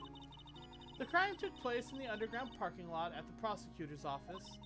The body was found in the trunk of my subordinate's car. The prosecutor's office, huh? In your subordinate's car trunk. Classy. I was arrested on the spot, caught red-handed as it were. Well, that's just great. Edgeworth. Yeah, it's getting pretty much like that. Although I'm having a hard time trying to figure out what voice to give this woman because she seems like she'd be very prim and kind of like bitchy. But I don't know. It doesn't require a high-pitched voice, I'm pretty sure. No, I think it's Edgeworth's car because conversation in no detail. It might. Who knows? We'll find out. The victim. So who was the victim? An investigator with the police department. I suppose the correct term is detective. Gumshoe! If you killed Gumshoe, I swear to God, I'll kill you myself. A detective? Death was due to loss of blood. He was stabbed once in the stomach. By you? Death wasn't immediate, but the wound was fatal. I see. Allow me to repeat myself, Mr. Wright. The victim was a detective. You know what that means, don't you? Uh-oh. What? Mr. Wright, what does it mean? Well, it means... The police department will consider it a matter of pride to have me found guilty. They will use any means at their disposal to do so. This case gets worse and worse with everything I learn. Lana. So, you're the chief prosecutor. That is correct. I'm responsible for overseeing every trial handled by prosecutors in this district. I make sure the prosecutors have what they need to do the job and manage every aspect. Those are my responsibilities in a nutshell. That's an awfully large nutshell. Still, I'm a little surprised. I would think that you'd recognize the district's chief prosecutor, Mr. Wright. Huh? In fact, it seems impossible you wouldn't. Lana? What happened to your hand? Oh, this? I cut myself by accident when I stabbed him, that is. Huh? I'm not very good at being a criminal, I suppose. How am I supposed to defend this? Yeah, I'm starting to wonder the same thing. How are we supposed to defend this woman if she's just like, no, I did it. I did it.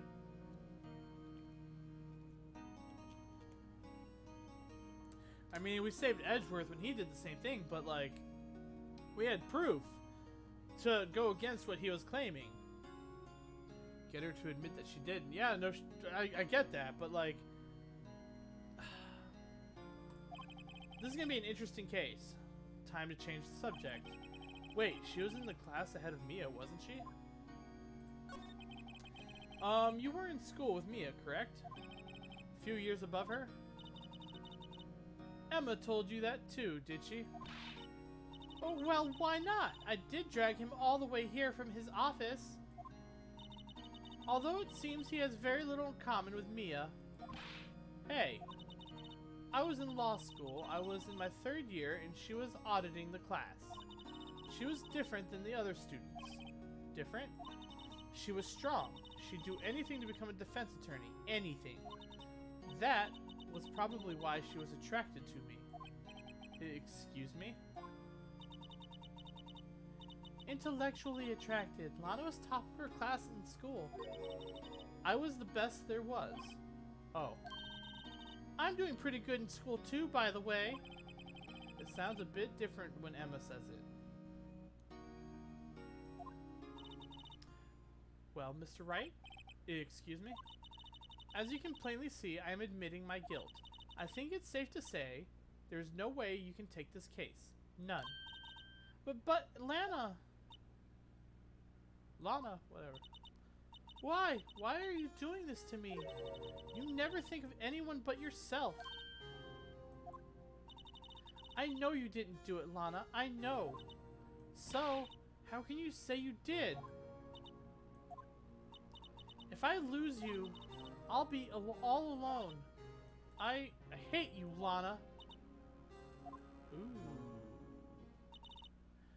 Mr. Wright? Yes? I believe our discussion here is ended. The rest, I leave to you.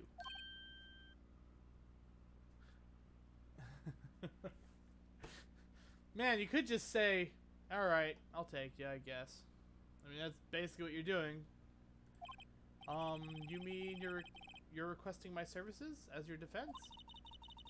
Don't lose any sleep over it. Your client has confessed. After all, the case is over. Right. I'll do what I can to get to the bottom of this.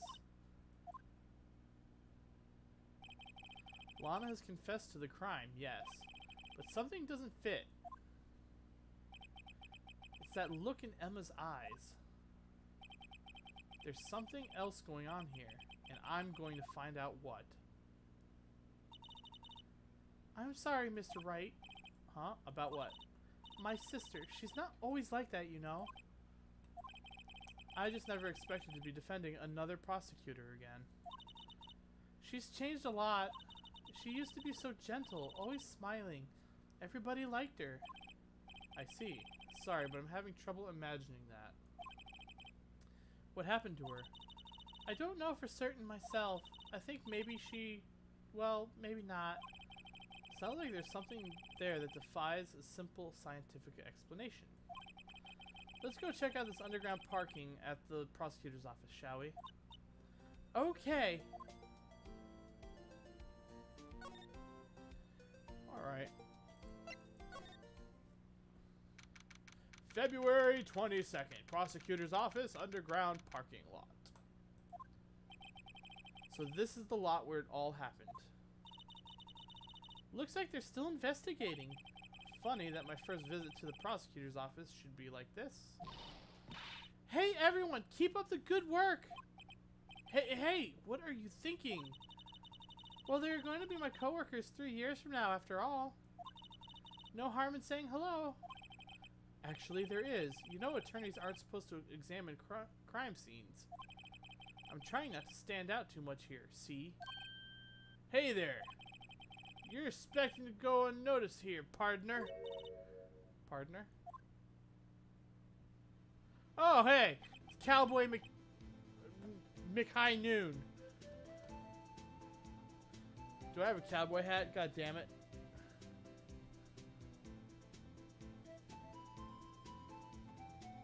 Shit.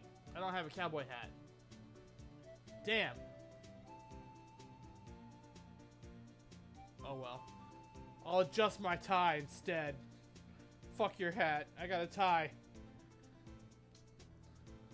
What do we have here? Looks like a bambina got loose from the ranch and is up to no good.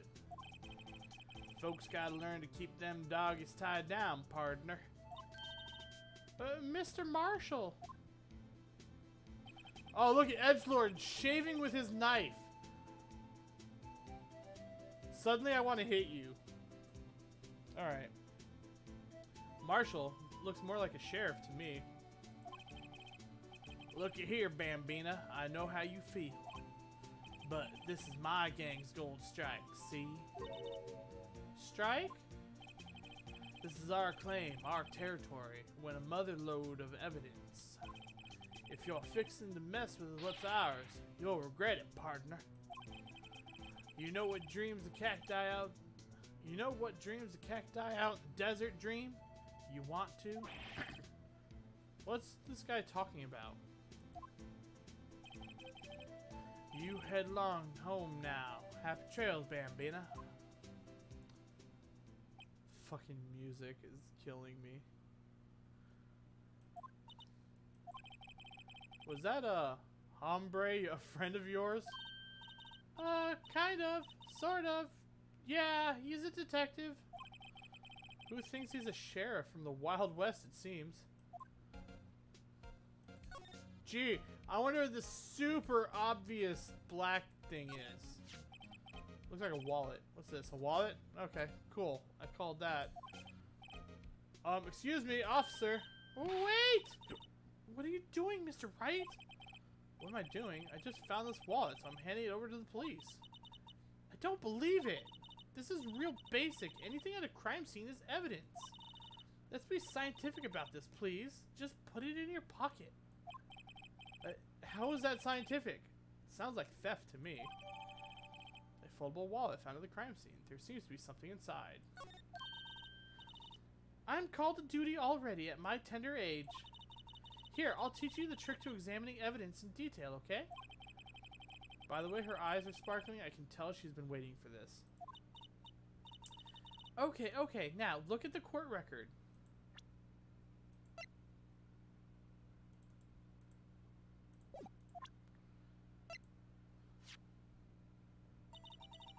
You have to be sure to examine evidence carefully on all sides. Now, let's start examining from every angle. Man. I wonder what I have to click on. Oh look, I think there might be a clue here. You should check it out. Press enter. How about I just click?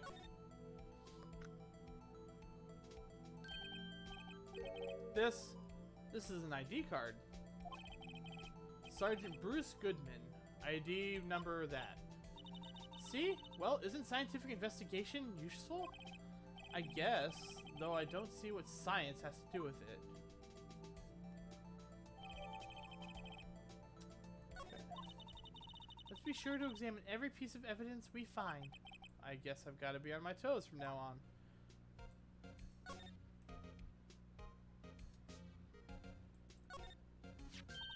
Here, a phone. Let's see if it works. Hey, don't touch stuff we don't need to be touching. I can't hear anything. My ears! No, my ears! Maybe it's due to the barometric pressure. What is she babbling about? Hey, what did you just say? See, you can hear just fine. The phone's broken.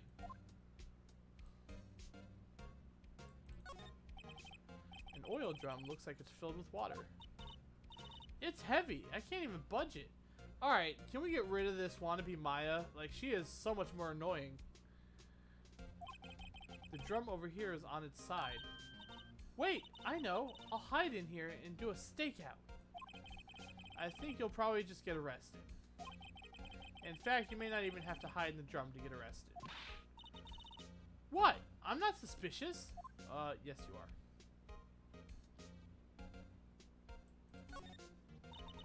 This is where the cars leave the lot. The arrow on the ground makes it look like an entrance. What are you talking about? It's plainly an exit. Well, maybe it's both. Kind of a dual purpose? Aha! The theory of relativity. Excuse me? What? I've got to write this down. Hey, Mr. Wright?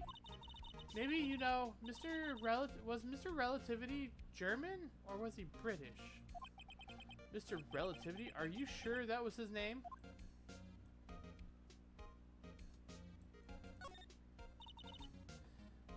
Starch wall. Okay, you can see the whole parking lot from here. It says security presence cafe. Cafe security. Yeah, that must be it. Let's check it out later. I hate to break it to you, but I think that's probably just a security guard's office. Oh, she's annoying. I don't like this girl. You know, I scored a 97 on my science test the other day. Too bad they don't have a test for common sense. Aha! A ladder. That's a step ladder. What's the difference? In scientific terms, please. Scientific, huh? Look at the basic nature of things, Mr. Wright. This all seems so horribly familiar somehow. Look! A door! That must mean something. I'm not sure that doors mean anything. No! It won't open. A mysterious lock. I fail to see what's mysterious about it. Mr. Wright, you need to learn to enjoy life more. Let's finish our investigation first, shall we?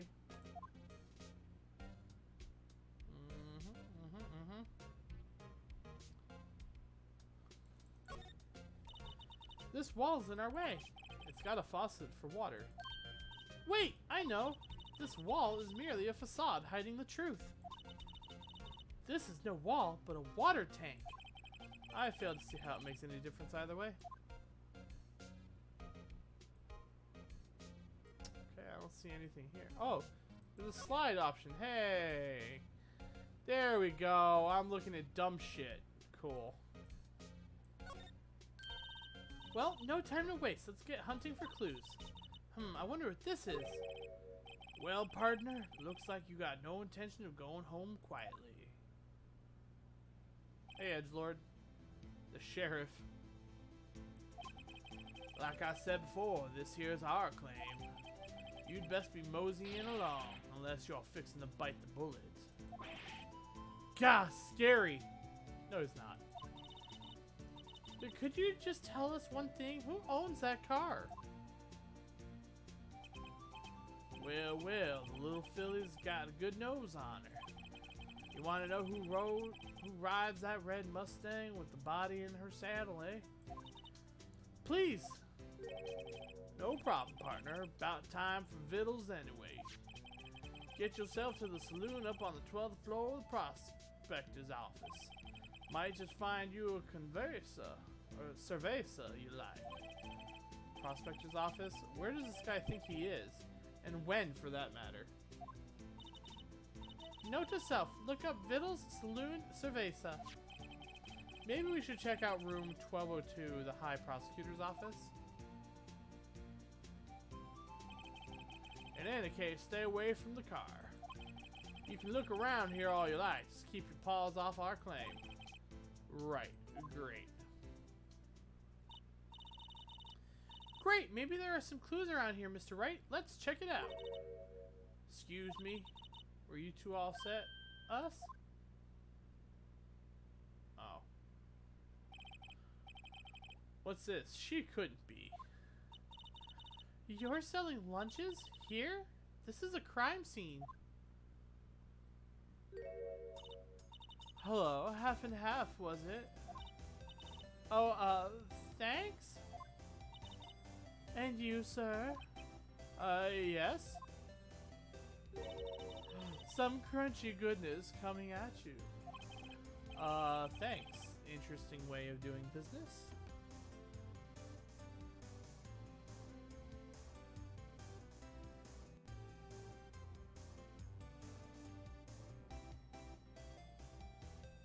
Sorry, I had an important text there. Okay. This area is off limits to anyone without clearance, especially passerbys. Or are you officers? No, but you don't exactly look like the type to have clearance. Well, that's hardly a way to greet someone. Even in my days as the cough-up queen are over. Cough up, huh? You know, I'm feeling kind of full. Maybe I'll pass on lunch. I'm quite connected to this case, you see. The images are burned into my eyes, you might say. Yes, all of the secrets are. Secrets? Dear me, you are a slow one, aren't you? I'm referring to the murder, the stabbing of that detective. What? A witness clearly saw me committing the crime. She's the witness? Oh, please. You don't mean you're the witness my sister was talking about? Please, cough up queen, please, cough up queen, tell us what happened. The name is Angel Star, don't you go forgetting it. Or before you know it, I'll have you whimpering at my heels.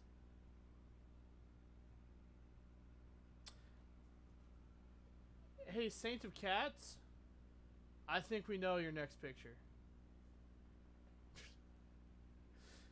Who comes up with these character designs? Yes, ma'am. Yipes, she means it. I don't know about that. She's not scary. She's selling lunches. Or she's handing them out. I'm not quite sure. The case. Somehow, I knew. Yesterday was a day of destiny. I knew something was going to happen. Just like I know that the daily special on Friday every week is salmon. Destiny. Was yesterday special for some reason? You're a defense attorney, right? You should know then. You should know the foul misdeeds of the evil ones who haunt this den of inequity. The evil ones? Prosecutors. They have no qualms at all about blackening the name of innocence. I'm guessing she's got something against prosecutors.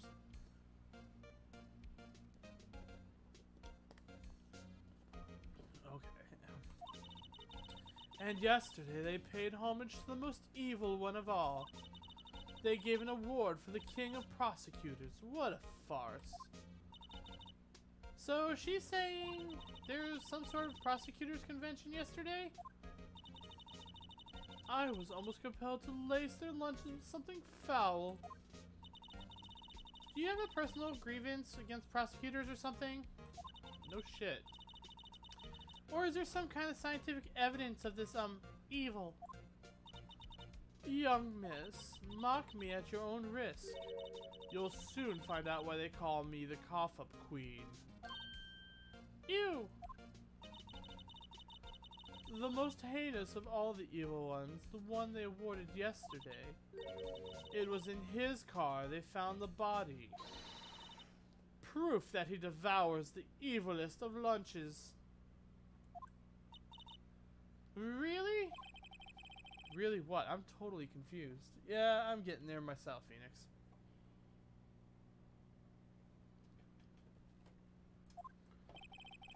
One thing's clear, this lunch lady has a thing against prosecutors. So what exactly was it that you witnessed, Miss Starr? It was a fascinating spectacle, to be sure. I now feel I know what they say when they talk about a woman's wrath. To see Lana Skye wield that knife so... Her knife flashed in anger, bringing him to a sad end. It was truly a sight to see.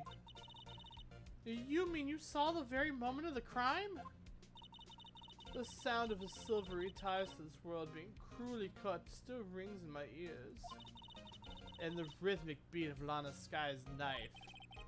Wait a second, you know Lana Skye?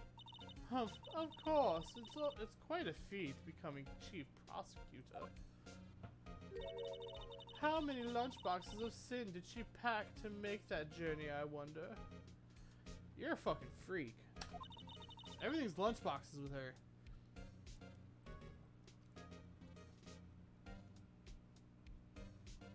Oh. She always travels light.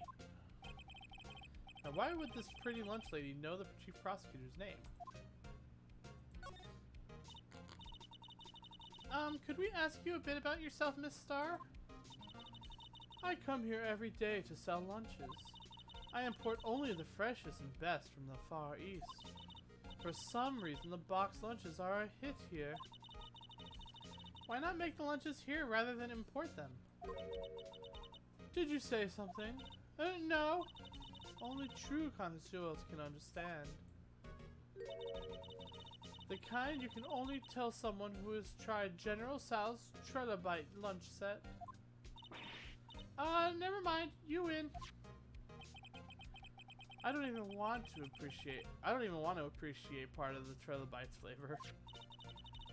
Anyway, I come here every day to sell lunches. My boyfriend works in the security room here at the prosecutor's office. Your boyfriend? See the security room over there? The glass-walled booth? I sell my lunches, and since I'm here anyway, I drop in to see him. Since you're here anyway, I guess selling lunches is more important than romance. So, to scientifically analyze the data available so far, you, Miss Star, are a lunch vendor with the ulterior motive for coming here. Useful analysis. Not. Did you have a bad experience with the prosecutor, Miss Star? I sense some, hostility. Hostility? Huh, perhaps. Prosecutors are all alike, and the bigger they get, the worse they smell. Kind of like 10-day-old clams in the chowder. I wonder if Miss Star was involved in some sort of legal trouble in the past. Yeah, maybe a food poisoning case. Thank you. That'd be sure to cause a case of food poisoning, scientifically speaking, of course. I mean, now you're talking, cough-up queen. I thought she was just a lunch vendor, but now I'm not so sure. Yeah, she probably fucking food poisoned someone. Jeez. Alright. February 22nd. High Prosecutor's Office, room 1202. This is the kind of room that just screams, I can do the job. Quite a change from your office, really. Thanks. Look, there's a trophy or something here. A trophy? What's that shield? It takes real nerve to display stuff like this. Whoever's office this is, they must be a real stuck-up jerk. Phoenix Wright, you never tire of prying into other people's business, do you? That voice, it's Edgeworth. Ah, it's Edgeworth. Long time no see, Edgeworth. Huh? Ah! Oh, Mr. Edgeworth! You know him from somewhere? Of course! I'm his biggest fan! My sister introduced us once and... Right, her sister's the chief prosecutor after all. Well, what brings you here? I'll warn you, I've been known to be a real stuck-up jerk. And no, did I? No! It was just Mr. Wright here, he... Hey, don't blame me. We're just here to investigate a murder case. Murder? A body was found in this nasty bright red sports car in the parking lot. That would be my car. What of it? What? Your car? I'll say one thing, she certainly can scream. Oh, Edgeworth, why are you always in the center of these things? The case. So the body was found in your car. Go ahead and say it right. You think I did it, don't you? After you went through all that trouble to help me last year, no less. No, we don't think you did it. I mean, it was my sister who stabbed him. Wait, no, she didn't do that. I mean... Wait, so you are the chief prosecutor's little sister then? Yes, sir, Emma Sky. It's nice to meet you again. Now that didn't sound forced at all. Ah, now I remember. You've really grown. I'll admit, it was a surprise for me too. To think that my own car would become the scene of a murder. More surprisingly still, I'm being forced to prove my superior's guilt. I can understand. Wait, what did you say? Lana Sky is the chief prosecutor, the top prosecutor in the district. She can't prosecute herself, so I'll be the prosecutor at the trial tomorrow. You? Mr. Edgeworth? Great. To be honest, it's a bit of a miracle I'm still here at all. What do you mean? Rumors. You've heard the rumors about me, haven't you? Miles Edgeworth. It's hard to remember a time when there weren't rumors about this guy.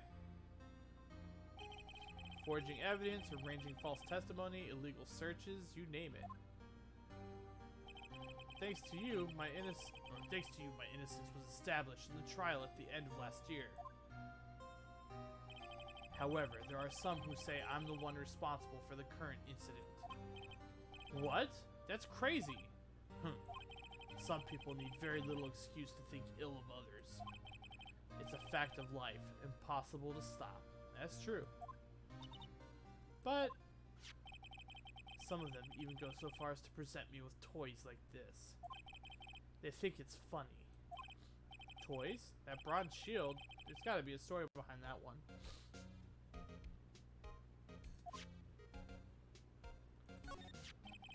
Chief Prosecutor Sky? Yes, we first worked together on a case 2 years ago. It was my first big case.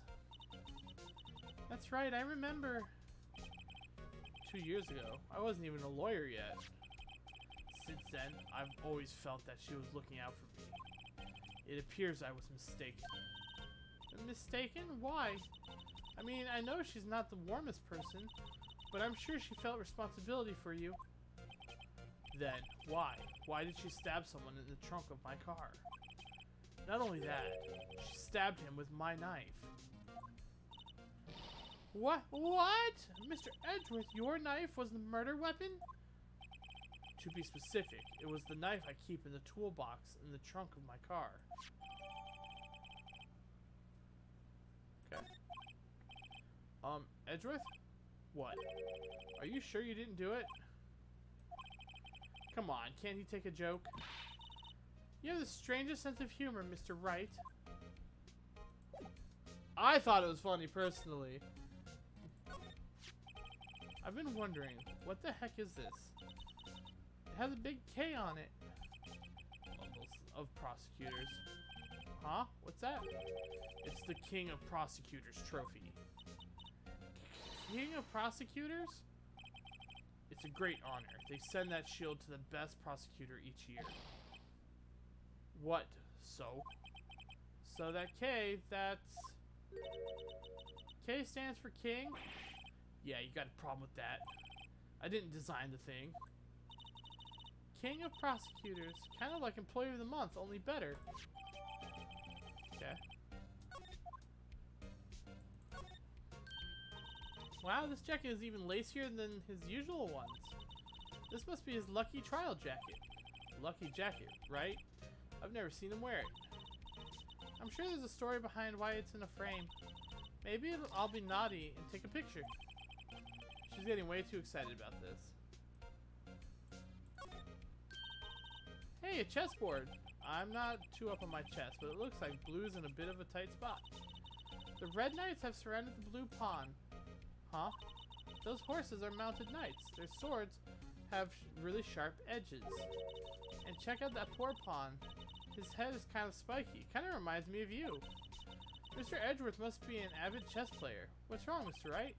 Edges surrounding a pawn with spiky hair. Nah, it's nothing. Kind of like how all of our cases end up. My, what an amazing bouquet. Just right from Mr. Edgeworth. No kidding. Hey, there's a card on it. Back from the dead, Wendy. Wendy? I've heard that name somewhere before. It's Wendy Oldbag. And beside it, a giant steel samurai. Wow, I want one. Huh? There's something written on the bottom of his foot. Between a rock and a hard place. Wendy. Wendy? She Mr. Edgeworth's fiance? No. She wishes. I don't think so. Poor Edgeworth. Ooh, cute. A pretty tea set. I go more for the instant tea bags myself. Amazing. The drawer below is filled with packets of tea leaves. They're all sorted by place of origin and flavor. Look at this royal blend. What an exquisitely splendid concoction. There's such a thing as taking a hobby too far.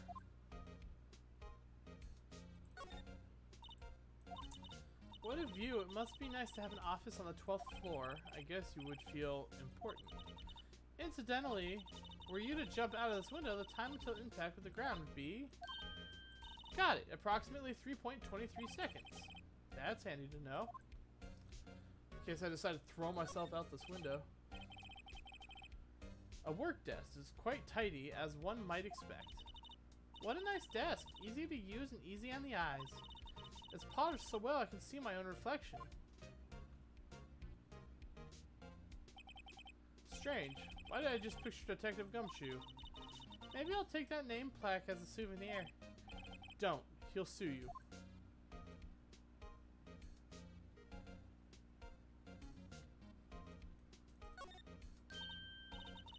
Whoa, these are all case files. They're stacked up to the ceiling. There's even a ladder. Odd. I thought Edgeworth wasn't good with heights. He must have someone get them for him. That's Gumshoe for sure. Strange. Why did I just picture Detective Gumshoe? He must study these case reports so closely. So cool. Wouldn't say that if you saw him sweating bullets up on that ladder.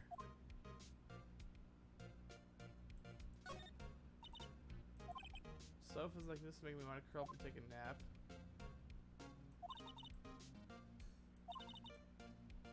Using the arms as a pillow. I don't believe it. She's actually daydreaming about Edgeworth working. I bet in the morning he has sofa hair and little creases in his cheek from the seams. He's so cool. Sofa hair is cool. She is such an Edgeworth fangirl.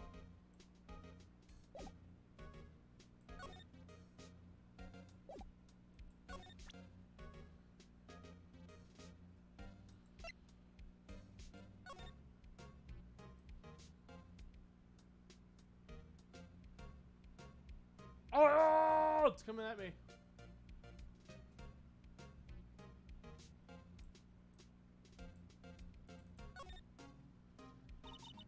Must be the victim's blood, right? Either that or Edgeworth cut himself peeling an apple. Hey, maybe he spends his weekends roughing it in the wild. Edgeworth? In the wild? I think my fruit peeling theory is more likely. Are you kidding? I always pictured him as an outdoorsman. Now there's a scary thought. Yeah, no, he's not.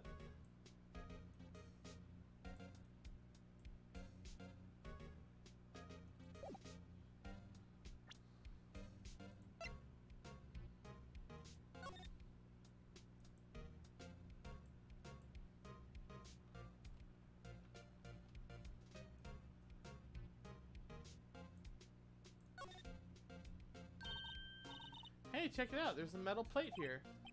It looks like the names of all the previous recipients are engraved on it. Wow, one guy's listed a bunch of times. Von Karma. I guess he must be a foreigner? Yeah, that's probably it. Well, wherever he's from, he must have been an amazing prosecutor. I'd like to meet this Mr. Von Karma sometime. When she says it, his name does kind of have a ring to it.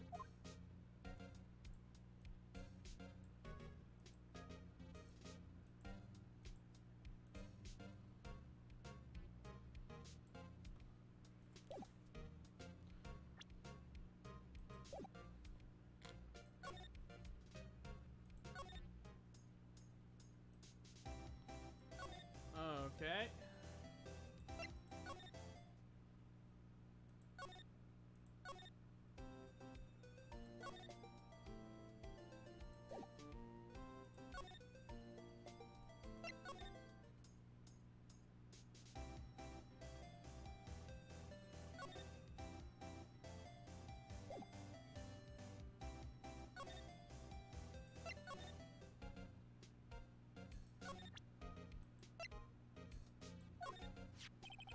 Say, Edgeworth, I was wondering about this. Mr. Wright? Huh? What? Are you sure you should be showing that to Mr. Edgeworth? Oh, he'll take it for sure, won't he? Sorry, I wish I could be on the same side as Mr. Edgeworth. But then my sister would be found guilty. If she sighs any deeper, I'm going to start getting depressed.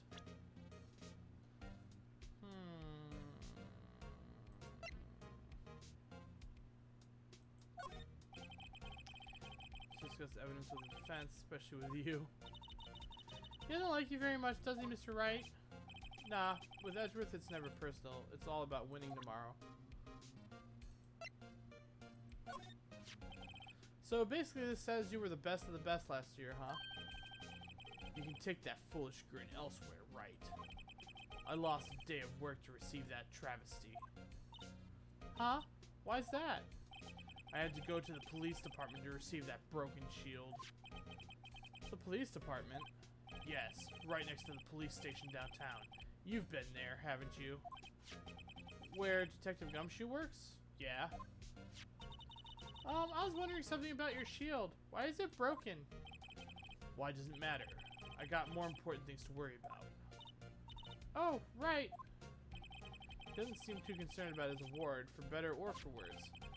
Yesterday was a very busy day at the prosecutor's office. Maybe we should ask him more about yesterday.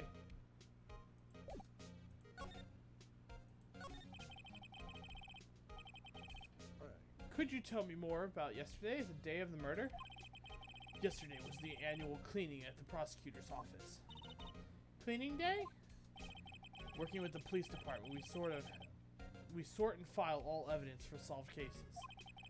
We call it evidence transferal. Wiping your hands of old cases, in other words. Oh, and another thing. A ceremony was held at the police department. There was an annual review and awards for outstanding police officers and prosecutors. And that's when you got the shield? I was at the police department yesterday afternoon. I got back here at 5:12. That's very precise. People like myself and Mr. Edgeworth pride ourselves on our precision, Mr. Wright. No, I place little faith in my memory. The only thing that I trust is solid evidence. This is the parking stub from the underground lot. The murder took place around 5:15. So the murder happened right after you got back. What, right? I'd appreciate if you'd direct that suspicious glare elsewhere. Oh god, this guy. Excuse me, but is Mr. Edgeworth, anywhere on the premises? I'm Edgeworth. What is it? I'm here, sir, at the request of the chief, sir. I've got your report, sir. Report? What? Did you find new evidence in the case against Chief Prosecutor Sky? I don't like the way this conversation is going at all. Sky, sir? No, sir. No name of that kind, sir. Not in this report, sir. I think I just heard Edgeworth's lid blow. Mr. Edgeworth's lid isn't on very tight, is it? I made a clear request to the police department, did I not? I need to focus on the trial tomorrow, so don't bring me anything unrelated. Sir, but sir, I'm just following orders, sir. They told me to bring this to you. I wasn't aware of any particular... Give me your name. Yes, sir.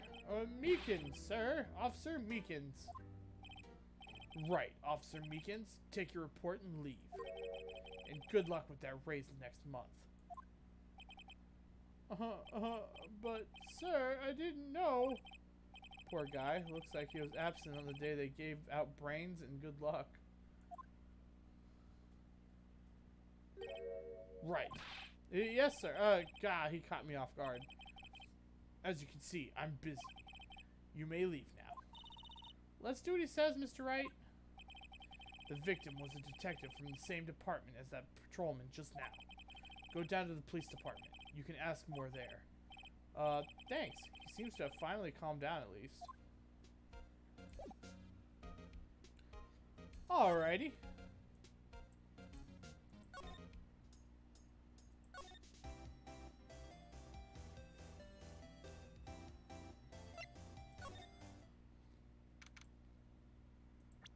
Alright, so we're going to stop here because I've got a really bad headache going on right now. So let's see here. We are just about 3.5 hours in. So we to recap. We have finished. We finished case 4. We got Von Karma convicted, and he is rotting in jail where he belongs. We started this new case, which is an add-on. It's not in the original game at all. So who started this new case. It's an okay case so far. I haven't really had too many problems with it. I think it's I don't like the partner. I don't like Emma. But that, I mean, small thing. I'm kind of curious on where the case is going to go. And I really would continue, but I have a very bad headache. So I'm going to go take a leave, and I'm going to lay down for a little. So I am putting these up on YouTube slowly. So check the YouTube if you missed anything, or if you want to see what we did previously. And I will see you guys tomorrow. We may do another one of these tomorrow. We may do this game again tomorrow to get a little further. And if not, I'll let you know. I'll let everyone know when I post on Twitter. So keep an eye on the Twitter. I love you all. You all are very fantastic. Thank you for watching. Please come back anytime you see me online. I appreciate any support and anyone who's just like, hey, I just want to hang out, chat, or see the game. I always appreciate that. So I will see you guys tomorrow. Have a wonderful night. Bye, guys.